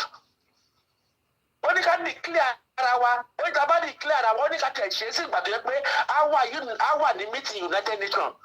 But I declare our United Nations. We are one sit down let these people go because we are aware that they are going. Because of me annoying, but me bad Jamie. Kitty levy more million to the bed. So what are we waiting for? What is our plan concerning declaration and the mega rally? I just want to urge our people to get ready Because what I heard yesterday from this foreign body, I was so pleased, and I'm so sad in another way, because I don't know if our people really want their freedom. If our people really want to go, Sorry, I don't know. Orote Sonia, it goes back to exactly what Ndobagbo Kayode Emola. I know you know not everybody listened to him on that Wednesday, especially when we all listen to different things. On the 10th of August, 2022, Kayode Emola says three things. Three things to put together. We've got to put in security, diplomacy, and agriculture. And when I asked him to do his closing remarks, this is what he said, and I wrote it down here. Who will be bold to take the Yoruba people out of Nigeria? Who will be bold? Láàrin gbogbo wa. Ṣé gbogbo wa la máa bold? Àbí èèyàn kan, àbí èèyàn méjì, àbí èèyàn mẹ́ta, ta ló wà? Ṣé rí ọ̀rọ̀ pé ẹ forget out, even if it's the real Buhari, kí ló lè ṣe? Okay, tó bá tẹ̀ jẹ́ gbogbo àwọn ẹníṣọ́ ẹ̀gbọ́n mi ẹ má bínú ìjọ tó lọ lọ́n, even tó bá tẹ̀ jẹ́ gbogbo àwọn military hierarchy tó wà Nàìjíríà àti defence àti kí ni wọ́n lè ṣe gan tàbá declare? Kí ló fẹ́ ṣe gan? Kí ni wọ́n lè ṣe? Okay, ká tẹ̀ sọ pé mi ò tẹ̀ mọ̀, kí ni wọ́n lè ṣe? Kí ni wọ́n lè ṣe tàbá declare Yorùbá? Kí ni wọ́n lè ṣe? Ṣé wọ́n máa wá pa gbogbo èèyàn ni? Tó bá wá pa gbogbo èèyàn, ṣé Nàìjíríà ṣe máa wá exist ni? Èmi bèrè ni, tó bá gbébọn tó pa gbogbo èèyàn pátápátá, tó pa gbogbo àtàwà lórí ilẹ̀ Yorùbá, kó pa gbogbo wa, ṣe fi pé Nàìjíríà ṣe máa exist ṣá? Let us be factual. Ẹ máa kọ́ dẹ́rù bà wá. Ẹgbọ́n sókè ẹ̀gbọ́n mi. Mr. Koiki, Mo ń sà. Interject mi ni, if not, ibi tí mo fi sọ̀rọ̀ lọ nìyẹn. Ó ní, am I sure that it is real Buhari that is there? Mo ní, what does it mean? Because nínú mọ́tò mi mo ní kámẹ́rà níbẹ̀ nítorí àwọn ọmọ tá a máa ń gbé ìgbà mi tó máa abuse wa. Ó ní but I put camera there. Ó ní kì í ṣe ní wọn. Ó ní I wouldn't hear that from my mouth. Ne mean okay. Ipe kì í ṣe ní wọn ti gbọ́. Because I live in South Africa. I spent 4 years and 6 months in South Africa. So when they say something, they will say ne or aibo. Aibo means no. Oh no. He said ne. Guy, which means guy. Am I sure that is Buhari that is still there? That everybody knew, but nobody wants to talk because only Nigeria is a bunch of waste resources. Only do I know how much money they spend to pocket people, to keep people short about the existence and reality of Buhari. But I would not like to speak on that. He thought, what is going on? What is going on? The guy that is there, everybody knew. Wọ́n mú gbogbo resources wa ní síbáyìí, ní any reserve mọ́, ní anything mọ́. Wọ́n kò tiẹ̀ sí nation, kò sí country tó fẹ́ yára lówó mọ́. Because they knew that Nigeria is in total bankrupt. Total bankrupt. Gbogbo owó wa pátápátá wọ́n tún dáwọ́ mi. Wọ́n lọ fi ṣọ́ọ̀kì ẹnu àwọn president. Àwọn tó yẹ kó sọ̀rọ̀ ẹgbẹ́ this is not Buhari. They use trillions of money to keep them short. And indeed, láwọn yẹn fi mẹ́ pé àwọn police wọ̀nyí fi mẹ́ pé Nigeria will divide. But they are waiting on us. It's a big tragedy that when people are looking on us, we are looking on people to help us. These people that we are beckoning to come and help us, they want us to help ourselves. We can only help ourselves. Nigeria is very small to trash. Tó bá wà níbẹ̀ yẹn ó bá wà ní United Nations tí ilé wà on rent tí rally lọ tí declaration lọ. I'm telling you wọ́n big anybody ìdákọ̀ọ́sẹ̀ pọ̀ nǹkan jùbọ̀ sí. Wọ́n ti implicate ẹ̀ ní irú gan ibi inú United Nations láti sọ fún ọ ní dẹ́ pé don't shoot anybody and don't dare harass anybody. Nítorí nǹkan tí mo sọ nípa ẹ̀ àti nǹkan tí mo believe the way I declare it, I'm in the place right now. Wọ́n máa mú dúró sí United Nations ní kò ní lọ sí anywhere. Ẹ bá mi sọ fún àwọn èèyàn kan jí lójú oorun wọn. Ẹ ṣe ohun bàbá mi. Ẹ ṣe gan ni. That call, can we say, was another magical. Let's go straight to the next caller. You're watching a live transmission on Koiki Media. as we continue the campaign, the awareness, and the reason why the Yoruba people must now think moving forward to have our own independent nation. Hello, caller, and welcome on board. Ekale. Yeah, orúkọ tó ń bá ẹ sọ̀rọ̀ yìí, Gani olórúkọ mi. Mo kàn fẹ́ dá sí program tí ẹ ṣe lálẹ́ yìí. Ṣé ti gbọ́? Yeah. Ọdún mi kọ́ ní sọ̀rọ̀ yìí ni pé like what the last caller said pé àwọn United Nations, èmi tó ń bá ẹ sọ̀rọ̀ àmì sójà. And I'm a staff sergeant in the Nigerian Army. Ọ̀pọ̀ tó wọn Yorùbá ni mí. And ẹni tí tó bá ti jẹ́ ọ̀rọ̀ Yorùbá, we mo láti dá sí i because either we like it or not, a máa pín. You understand? Sójà ni mí. And I'm still serving. We mo lo almost 15 years ní Sokoto kí tó wá sí ilẹ̀ Yorùbá, but I will not tell you I am president. No. Ẹ má dárúkọ yín náà sẹ́yìn. So kọ́tẹ́ mi kọ́ fẹ́ sọ́ọ̀sì ni pé bí a ṣe ń ṣe yìí kò lè easy because òyìnbó lè wá sí ibà láti wá pín ìlú wa fún wa, ìjà la máa jà, we have to fight. Because they believe lórí yẹn because mo involve sí ìjà Sierra Leone, mo lọ sí Liberia, and I was in the Sudan and Rwanda. We must lọ fún peacekeeping. Wọ́n ti máa ń ṣe ni pé kí òyìnbó tó lè wà bá wa dá sí, àti máa kó máa jà yẹn lọ́nà, àti máa kó máa para wa yẹn lọ́nà. Tí a bá sọ pé àfẹ́ kíyàn kú, then it means we are not ready. That is number one point. Ṣé ẹ̀ ń gbọ́ sí? Àgbọ́yé. Then number 2, kiri òun ló easy jù láti pín láti kúrò nínú Nàìjíríà, òun ló easy jù. Alátijáde kò dìgbà tá a bá kọ́kọ́ bẹ̀rẹ̀ sí máa lo ìbọn. Oyin last kini làwọn yẹn. Àwọn èèyàn láti jáde tó máa kọ́ máa fara yọ̀tì náà, tákọ́ máa bára wa jà náà. Kí àwọn òyìnbó lè dá sí. Òyìnbó lè pín bílù yìí o. We have to do it ourselves. Wọ́n ṣe máa ń ṣe káàkiri nìyẹn. Sudan, because I was in Sudan, ìlú wa Sudan, mo lọ sí Sudan, I was in Sudan in 2011. Mo padà ní 2012. Mi ní sọ yẹ ẹ̀. Mi ní sọ mọ́tò yẹn, but I was in Sudan 2011 to 2012. Ìgbà tó but I went under UN ní mo fi lọ. Òyìn so case tí wọ́n ń ṣe ó yàtọ̀ sí Sudan because èmi tí wọ́n á Sudan rè fún 1 year tí mo fi lọ sọ six operation bẹ́ẹ̀. They are like 6 tribes. Because of bára wa jà nìyẹn. But máa ń gbọ́ program kọ́tà òyìnbó máa sọ pé Yorùbá máa bára wa jà. Yorùbá we are only one tribe. Níjà. So ní compare wa pẹ̀lú Sudan. Sudan 6 tribes ni wọ́n. Yorùbá tribe wọ́n péré ni wá. We are only one tribe. Oye. So tí ẹ bá mọ bí ẹ ṣe máa ṣe. Because now presently as we speak àwọn sójà tó jẹ́ ti Yorùbá kò possible kó máa yìnbọn pa àwọn ọmọ ìyá wọn mọ́. Possible because I'm in the system and I know what I'm talking about. Because me Robert lè fún lọ́dà á sì pé kí wá ṣòdì kó máa yìnbọn pa ọmọ ìyá mi. Kò possible. You understand? Because nínú base kan sí nínú bára ìgọ̀sẹ̀ kan àwọn àgbà ti ń pín. Nínú bára ìgọ̀sẹ̀ kan àti ń pín.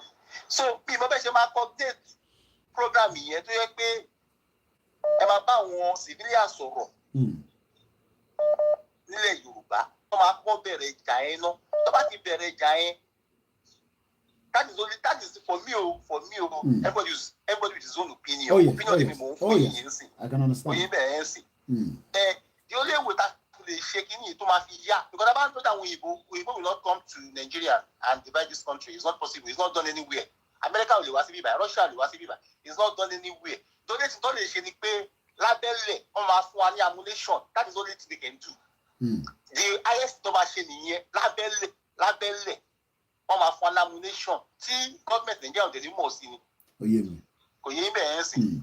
So tá a bá fẹ́ ṣe ẹ máa mọ bẹ́ẹ̀ ṣe máa coordinate àwọn ọmọ ọ̀tá ló máa kọ́ jáde náà. Because tá a bá sọ pé àwọn èèyàn kú báyìí sí i.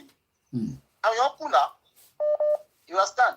So because ẹ̀yin tẹ́ wà ní system yẹn sìn system Yorùbá nation yẹn sìn tẹ́ gbé sórí yẹn sìn tẹ́ wà ní front. Oye ẹlẹ́mọ̀ bẹ́ẹ̀ ṣe máa coordinate àwọn èèyàn. Ẹlẹ́mọ̀ ṣe máa coordinate àkọ́ni bọ́ ṣe máa ṣe náà bọ́dà ẹ má fi gbogbo ẹnu sọ̀rọ̀. Ẹ má fi gbogbo ẹnu sọ̀rọ̀. Mobilization Liberia àti Sierra Leone, but I will not go into that. No. But ẹ máa mú bẹ́ẹ̀ ṣe máa coordinate àwọn èèyàn tó máa kọ́ bẹ̀rẹ̀ riot yẹn náà.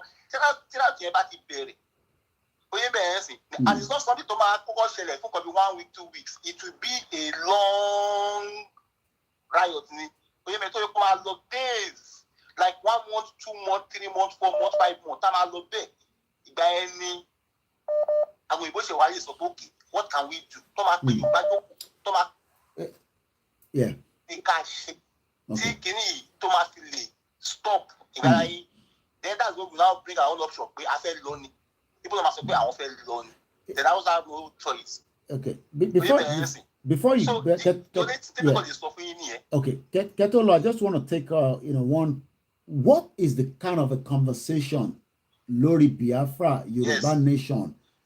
I'm not talking about the terrorism, but tobacco joko láàrin ara yín. I'm not going to go into all the details, but what are the conversation? Whether with the other, Hausa, the other Igbo, Yoruba, teba joko te kon ṣe fàájì te kon sọ̀rọ̀. Generally, I'm sure when Yoruba feel low, Igbo feel low. What kind of conversation that comes up? Like that, like where me I work presently now. I'm in a battalion, infantry battalion, but I will not mention. No, necessary. Military battalion. Taba ti jókòó taba sọ̀rọ̀. Àwa go sef go lára ara go sef. A máa búra wa pé we are going. A máa para pé ìwọ́n tiẹ̀ Fúlàní ni ẹ́, Biafra ni ẹ́, Yorùbá ni ẹ́. Like me, people call me OPC because èmi gbé kíní ilé story ni. Mo gbé kíní ọ̀rọ̀ Yorùbá nation story ni. Which people know me in my own base. Pé OPC ló máa ń pè mí gan generally. So OPC in the translation pé Yorùbá person eléyìí lọ ṣe ń lo that language OPC. What are you saying? Money one lo language OPC yẹn, in the yes, nothing pay me. That's my nickname. Yeah. Because nothing pay me here. Okay. So taba sọ̀rọ̀, especially this kidnapping issue. Yeah. Mo máa ọ̀rẹ́ mi tó kú síbẹ̀, bó ti bá wọ́n tó ti sá lọ lámì. People are leaving the job. People are leaving.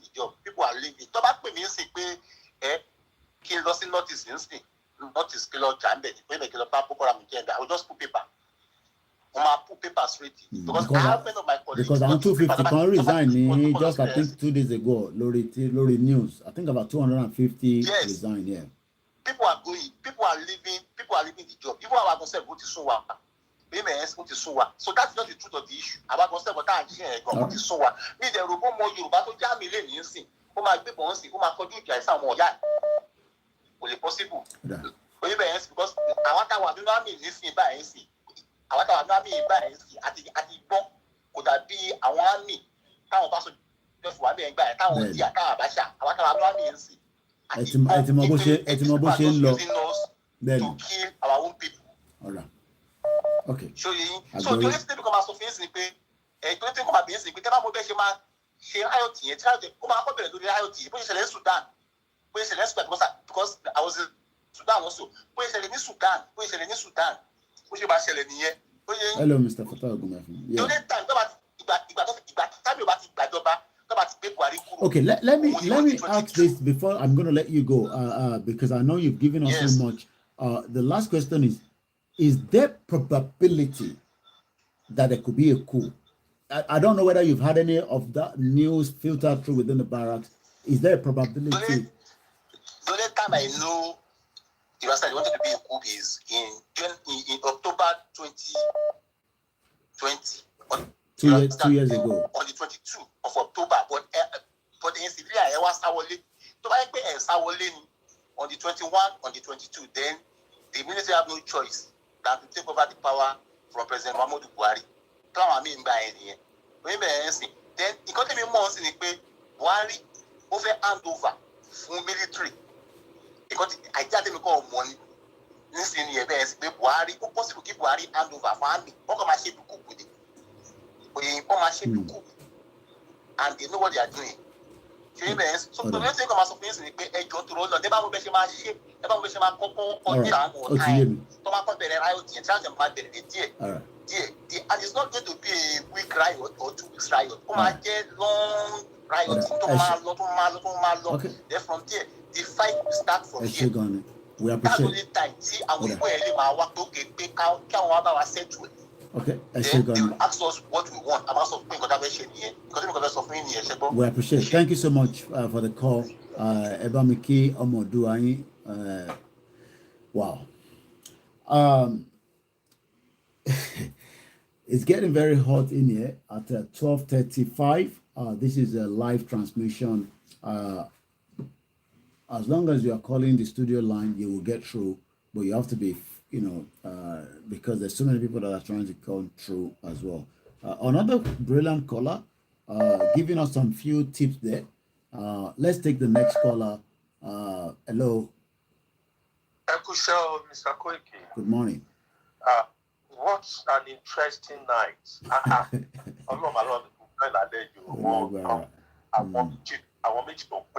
Yeah. In fact, really. Yeah, but the last caller was a new caller. I've never spoken to him before, but I'm sure we all got something out of what he said. And I don't want to ask too much question, even if I have to do that at the back. I've got his details, and I'll leave that to when I speak to him. And I'm sure he's going to tell me some more other things, that we probably don't want to go onto the air. Go ahead. Few minutes to look at when you're gone. Yeah. Very risky. Oh yes, I know. Yeah. Yeah. I know. I think it's fed up anyway, so you can tell. Just so many of them like that. They're fed up. They're just waiting for us to activate, and they'll also activate. Go ahead. Okay, because I'm confess on it. Tí a bá fẹ́ èmi ti mọ̀ èmi náà mọ̀ pé United Nations kan ò bá wa ṣe kíní àwọn la máa ṣe nǹkan wa but time tí ó yẹ kí ká dá gbogbo ẹ̀rù I'm sorry tí bá lo language yẹn mo mọ̀ language mo mọ̀ Yorùbá mi ti máa lò ní. No, it's okay. Time yìí ni tó jẹ́ pé ASUU wà on strike gbogbo wọn wà on strike gbogbo ẹ̀ ṣe kíní báyìí right and then ni kò bá ti dájú ṣùgbọ́n bọ́dà yẹn ó ní kí statement kan pé àwọn èèyàn wa ń fi military lẹ̀ it is very very bad and risky because tá a bá dà síta ń sìn táwọn èèyàn bá dà síta àwọn èèyàn wa bá dà síta báwọn ṣe fi military lẹ̀ yẹn àwọn terrorists náà kó aṣọ sí lọ́rùn of course tí a bá fẹ́ ṣe possession lẹ́kọ̀ọ́ wọn ní gbọ́mọ Yorùbá wà àwọn mọ́là ló máa kú wà kọ́ wa àwọn mọ́là ló máa kú wà so báwo ni wọ́n ṣe ń kó military yẹn it's not a good thing right it's not a good thing because àwọn èèyàn ti wọ́n àwọn terrorists náà máa kó uniform sí lọ́rùn láti. So kí ni expectation pé ẹni tó kúrò mo kàn fẹ́ gé ni I'm just playing a devil advocate here ẹni tó wà kúrò yẹn what difference will they make from ẹni tó wà ń bẹ àti ẹni tó kúrò. Mo kàn play devil advocate I'm sure you know what that means. Perspective di because ẹni tó lọ ti lè lọ pẹ̀lú gbogbo nǹkan tó kó fún náà we don't know.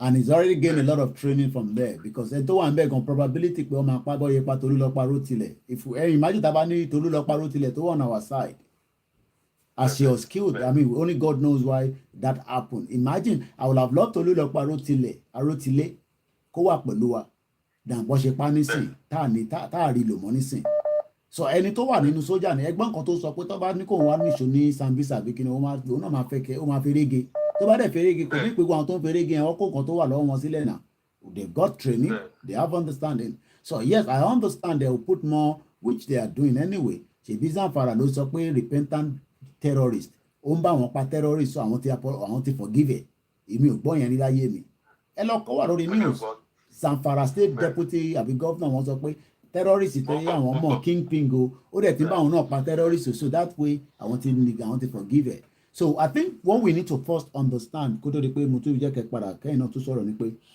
this motion pé wọ́n máa pa wá yẹn èmi dẹ̀ ń béèrè pé ṣé tó bá dẹ̀ ti bẹ̀rẹ̀ sí ń pa wá yẹn ṣé Nàìjíríà ṣì máa wá exist ṣá ìyẹn number one because in tó bá ti mú ìjọba Nàìjíríà tó ń pa àwọn èèyàn that means pé Nàìjíríà fúnra rẹ̀ gan ó ti kàlámù tó ó ti lọ pátápátá nìyẹn because kò sí bó ṣe fẹ́ pààyàn kódà bó bá pààyàn méjì gan àgbáyé sì máa mọ̀ one way or the other kàmáì tí wàá sọ pé wọ́n fẹ́ pààyàn 500,000 gbogbo ẹni tó ń pè wá láti UK nọ́mbà tẹ́ ń pè kan ní nọ́mbà tẹ́ máa pè sí yẹn ẹ má bínú tó bá jẹ́ pé ẹ mọ̀ tẹ́lẹ̀ ni +44 74 04 405-917 òun ni studio line ẹni tó bá ti pè ẹ máa ṣra fóònù tuntun nìyẹn torí ẹ jẹ́ káwọn tó wà lórí Twitter gbádùn ètò ẹgbẹ́ òsókè padà ẹ̀gbọ́n mi. So finally mo bẹ́yàn kan ní conversation lánàá lára àwọn àgbàlagbà tó wà lára tó tún believe ní struggle mo rí pé àwọn àgbàlagbà yẹn wọn tí fẹ́ ká lọ gbogbo wọn ló ń sọ pé ẹ má sọ nǹkan tó máa bí ìjọba nù. àwọn àgbàlagbà ò fẹ́ jẹ́ ká lọ because wọ́n fẹ́ jẹ́ kó ṣẹlẹ̀ lójú ayé àwọn. mo náwọn àgbàlagbà yẹn ò fẹ́ jẹ́ ká lọ because wọ́n fẹ́ jẹ́ kó ṣẹlẹ̀ lójú ayé wọn. gbogbo wọn tó jẹ́ pé wọ́n believe in this struggle gbogbo wọn ló sọ pé a ní láti dúró de United Nations ní àbáṣe. because wọn náà kò tá a bá ń dúró de ẹni sùúrù ṣe rí gbogbo àwọn àgbàlagbà tó bá ń sọ bẹ́ẹ̀ because àwọn àgbàlagbà yẹn wọ́n mọ̀ pé tá a bá ní United Nations àwọn ọmọ ọjọ́ táwọn fẹ́ kú àníkọ́ kú nísìnyí o but wọ́n mọ̀ pé yẹn máa pẹ́ kí ló ń pa yín lẹ́rìn mo parọ́ ni because àgbàlagbà tó ní kẹ́ máa dúró de United okay ẹ jẹ́ ká tẹ̀ play devil advocate tá a bá ní ká dúró de United Nations àgbàlagbà míì probability wa kó sì máa wà láyé in another 5-10 years òun ò dẹ̀ fẹ́ jẹ́ kí gbogbo ọ̀rọ̀ Yorùbá nation kó wá sí ìmúṣẹ lójú ayé tiẹ̀ àwọn ọ̀dẹ̀ ní kọ́lọ́n bá wa mú lọ nísìn gbogbo ẹni tó bá fẹ́ dá ìrìn àjò irú tó fẹ́ jẹ́ pé kí Yorùbá kó má lálàáfíà kó má dá dúró Ọlọ́run bá wa tètè mú wọn lọ. ẹ tó tún pè láti UK wrong number lẹ́ ń pè. ẹ jẹ́ kí n fáwọn èèyàn láyè ẹ ṣe gan-an ẹ jẹ́ fáwọn èèyàn láyè kan. ẹ ṣe gan-an ẹ̀gbọ́n mi thank you so much ẹ lọ mu kọfí àbí tíì lé ó dà nípa Amẹ́ríkà lẹ́wà gbogbo ẹni tó bá fẹ́ pè nọ́mbà kan náà là ń lò lo nọ́mbà méjì and for every mo ti end the broadcast Twitter yẹn torí ẹ̀ ń cut it off more than 10 times today it's totally unfair because àwọn tó ń gbọ́ bẹ́ẹ̀ ṣe ń gbọ́ yẹn ó ń disconnect I think what we need to understand is ẹ save number yẹn ẹ kọ pé studio line Koiki Media èyí tẹ́ mọ̀ mí sí tẹ́lẹ̀ yẹn káàbà sí lórí ètò òun ni kẹ́ máa pè sí and I think we are trying our best to put the number àti pinẹ̀ àti kàsíta lẹ́ẹ̀mẹ́wàá 20 lẹ́nìí but I understand it will take a while before we all understand it so ẹni tó bá tún wá number yẹn lẹ́ẹ̀kan sí òun tún ní +44 74 04405917. Hello caller, good morning. Akale Mr. Koiki. Akale Koiki. Ọjọ́ mẹ́ta. Ọjọ́ kan pẹ̀lú. To analyzing the last two callers, no, the caller before this last caller, the uncle that said it was the Uber driver. Yeah. Okay. Ṣé ẹ mọ̀ pé nǹkan tó sọ yẹn náà ni ẹ̀yin àwa Yorùbá ẹ̀yin ló ti máa ń sọ fún wa kó fẹ́ ṣẹlẹ̀ bí a máa declare tó àwọn kan wọ́n wà ike a máa declare a máa ṣe the time láti mọ̀. But my own issue is this nírú sin táwọn sọ yẹn scenario táwọn sọ yẹn Buhari and it might then not be our problem for our own people touching the election. Our local series. Okay. So Tabama go that line. If you're going to go on that line, we need to know how we're going to. Can you hear me? Loud and clear. Loud and clear. The only thing àwọn èèyàn ti wá gangan ló máa jẹ́ issue problem gbà yẹn àwọn ọmọ ta àwọn local series wọ́n ṣàfẹ́ lọ fún election. Because by then tó bá ti mú kúkú sílẹ̀ ní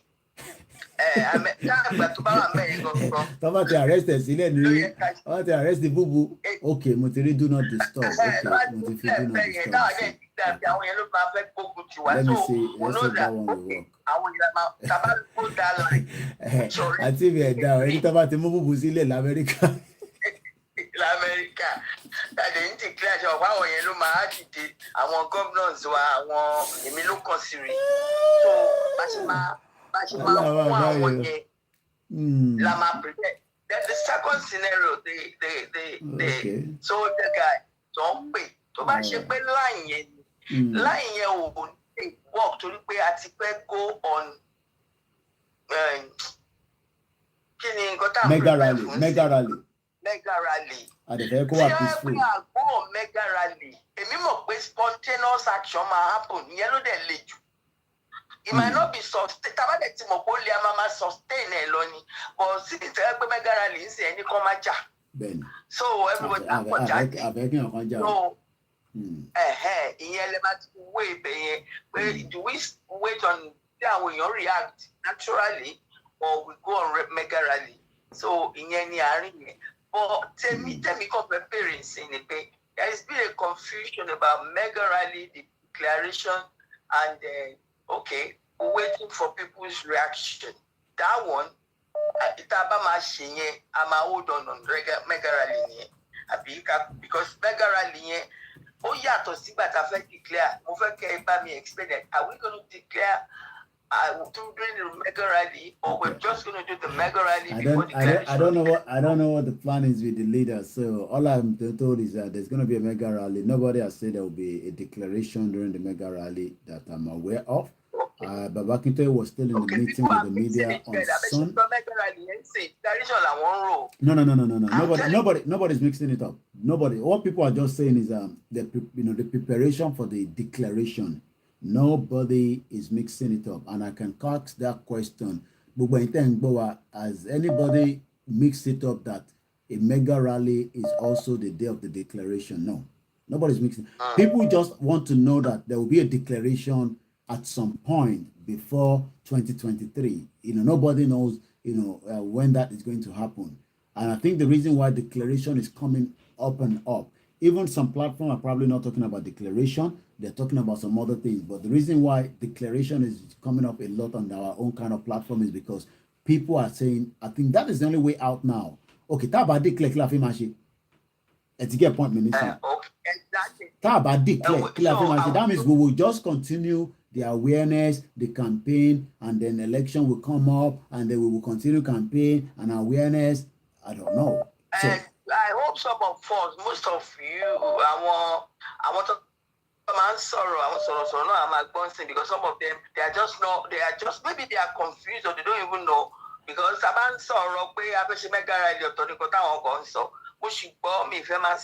I don't want to discourage anybody. Voicemail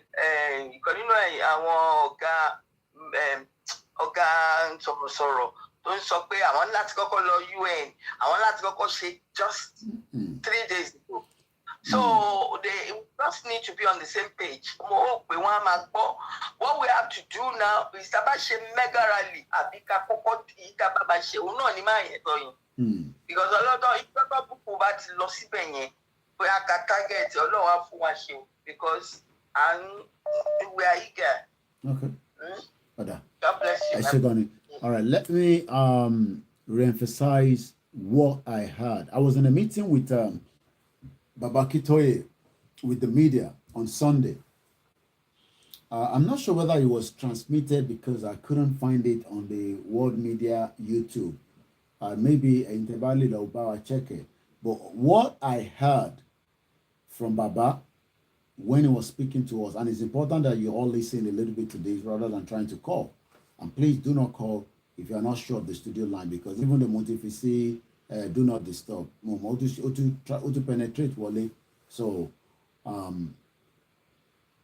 Baba spoke on two things.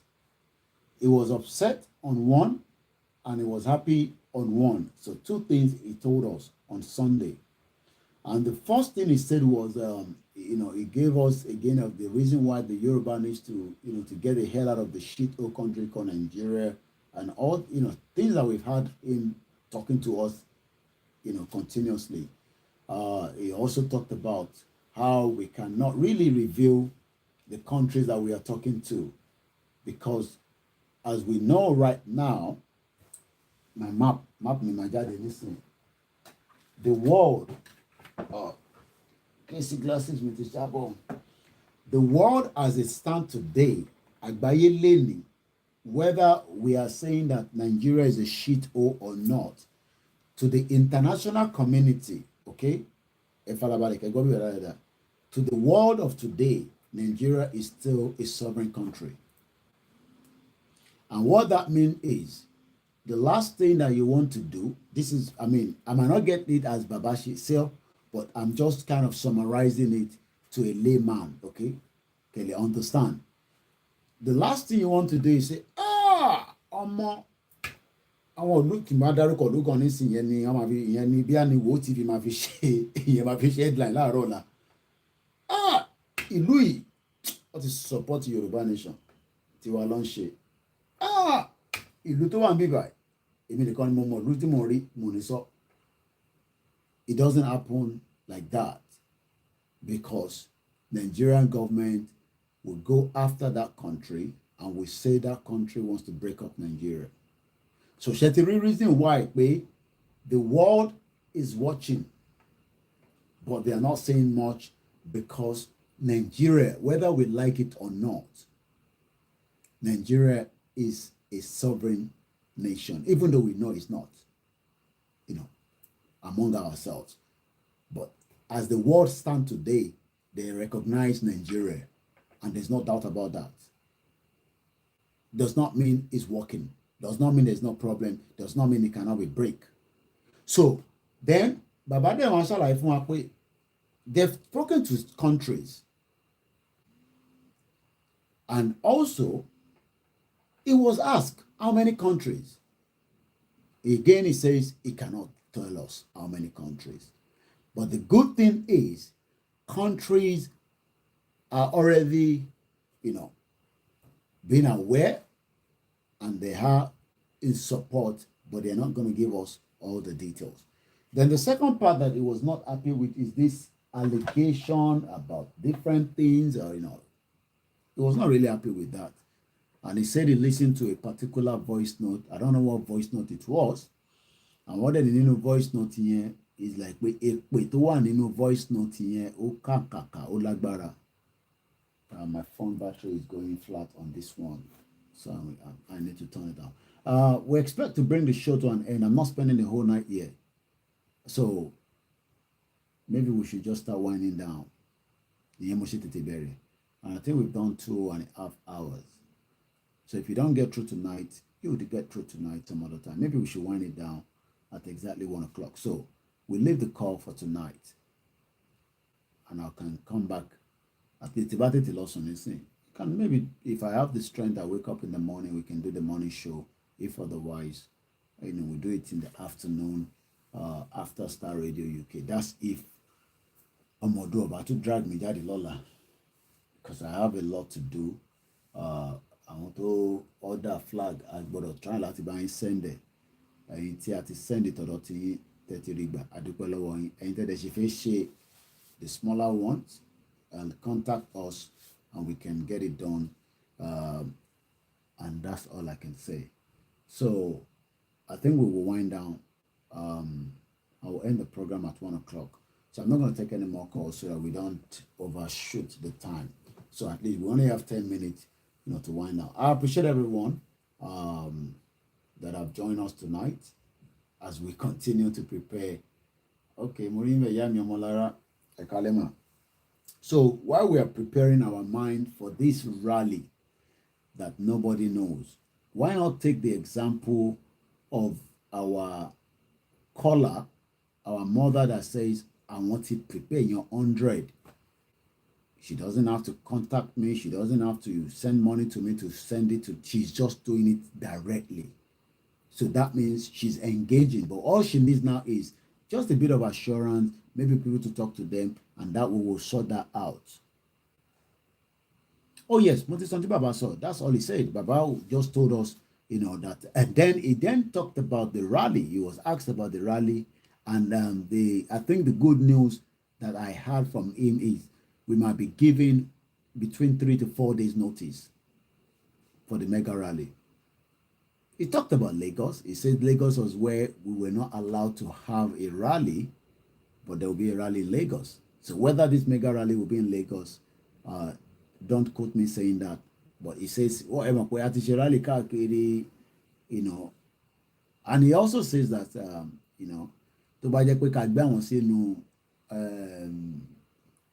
truck or whatever vehicle, the rally will be, he is going to be present as well. So maybe we should be expecting Baba Akintoye and the rest of the people to lead the rally in a convoy. The baddest rally is coming.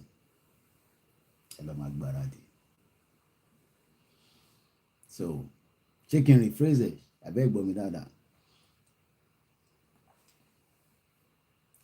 So we might be given 3 to 4 days notice for the rally. That's what he said. But nobody knows when. Eto bank pay and igbe come because my party to anything.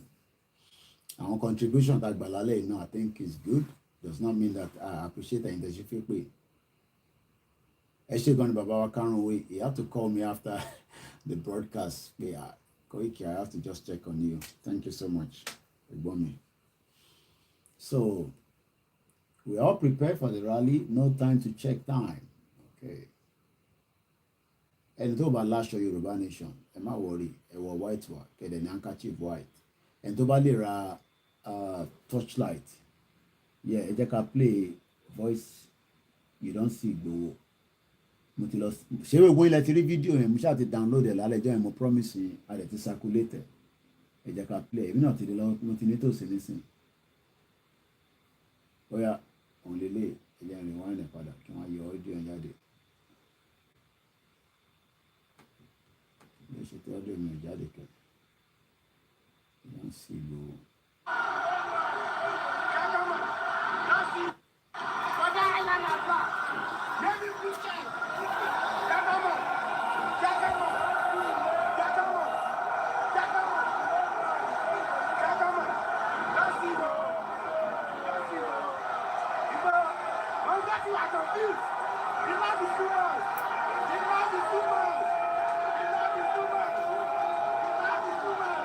Ọlọ́run foríjì Adegan. Adegan is part of the team that followed Chief on that day.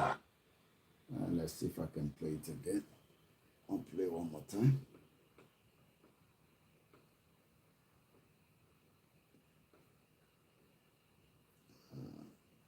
Too much stuff on my system. System it's overworkable.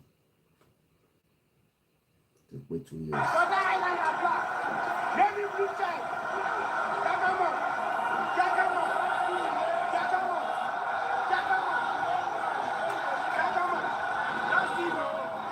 Adegan ló dúró lẹ́yìn bàbá ní somewhere around there.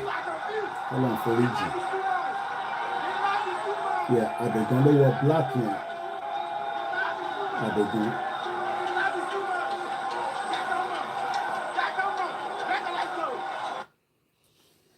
So, and that will be for it tonight. At least everybody can get to bed early. Even if I have to still do 1 or 2 things, at least I have an hour to play with myself. And, I don't sleep even when I finish my broadcast. I still do 1 or 2 things. And then, I am calling because my boys want to talk to you when I was listening to your broadcast. Okay. Má bínú ẹ ká bá àwọn boys yẹn sọ̀rọ̀ lọ́la ìyá wa ẹ pè mí lọ́la kí n bá wọn sọ̀rọ̀ lọ́la lágbára Ọlọ́run ẹ má bínú àlègbà kọ́ọ̀mù so that kémi náà lè lọ at least relax a little bit. So we're gonna play our anthem. Thank you so much to each and every one of us as we continue our campaign, our awareness. If you have just joined Oshigan Bashiru, if you have just joined us, like I said, OTD another 48 hours, but Mr. Peter confirmed to me that he spoke to Tenny Omologo. That's all I know. Mr. Koiki, I don't know, so don't ask those questions. I'm not going to answer you. I don't know what has happened. All I can say is she has been spoken to, and she will come out and speak to us at the appropriate time. Brother, please, can you send that to me? Mr. Dewi. Okay, everybody send WhatsApp to me. At the circulator, if I send WhatsApp to me, I forward the video. Just come and see. And to bad she fell now. If I send message, your message might come up. It might not come up in time. With about 1,667 unread messages on one phone. How many messages? There were not in 800. So bear with me. If you have sent message, you think, hello, me gonna pay for me low, gonna say, oh, to send message, 769 messages. A phone can lele missing 1,600. And I think one of the phone here. Thank you so much, Mr. Yelly King. Welcome on board. So all I can only say is we're trying our best. You never pick my calls during your show. Yeah. In La Robel. Anything been anymore, we call on down bunch show. And I've been to $1 like Borolon. Over Ben. To $1. A right wallet. There are so many people that are trying to call with about almost how many missed calls? Almost 400 missed calls. So you have to bear with us. Anyway, we play the anthem because somebody said we have to be playing the anthem before we go. You need a PA. But the problem is Tanima Fisher PA in the UK. When I'm the only one, if I was having extra hand, somebody can help with the message. There's email and when you send the Facebook Messenger. I cannot divide myself. We're trying our best, and I continue to try my best. That's why it's a full-time job. Even though it's a full-time job, it's a very difficult one to monitor everything, but we're trying our best. So until be rest assured, these calls are random. We don't cherry pick calls. It's random, and it is first come, first serve. And with a lot of thousands of people watching, everybody wants to have something to say. We read all your messages. We appreciate you. That's the most important thing. And I'm sure you will get through tomorrow. And on that note, we play our anthem. I appreciate my mom. I appreciate every one of you. Let us continue to pray. Whether you're Christian, Muslim, or tradition,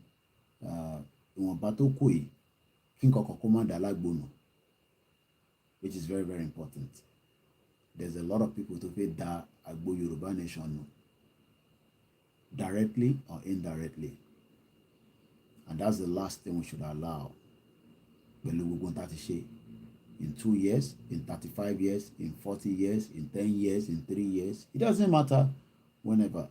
Yoruba gbọ́dọ̀ dá dúró, that's all. Bó bá wọn heaven kó sọ̀kalẹ̀. So I'm very jù bẹ́ẹ̀ lọ lálẹ́ orúkọ tèmi ni Ọláyọmí Kóìkì. Mo dúpẹ́ lọ́wọ́ gbogbo yín o, Ọ̀ràn Ayọ̀ la máa sùn. And this is the anthem. If you know it, you sing along with me. If you don't know it, go and learn how to sing it. Orílẹ̀ èdè wa, àgbéga, àgbéga, àgbéga fàyèrè. Ìgbàgbọ́ wa ni pé àti bẹ̀rù làbọ̀ mọ́. Àṣìṣe, kájọlá, ìṣọ̀kan àtòmìnira, ìkẹjẹ́ ká máa lépa, tẹ̀síwájú fọ̀pọ̀ ire àtòhun tó dára. Ọmọ Oòduà dìde, bọ́ sípò ẹ̀tọ́ rẹ. Ìwọ ni ìmọ́lẹ̀ ògo adúláwọ̀. Ìwọ ni ìmọ́lẹ̀ ògo adúláwọ̀. Ọ̀ràn Ayọ̀ la máa sùn.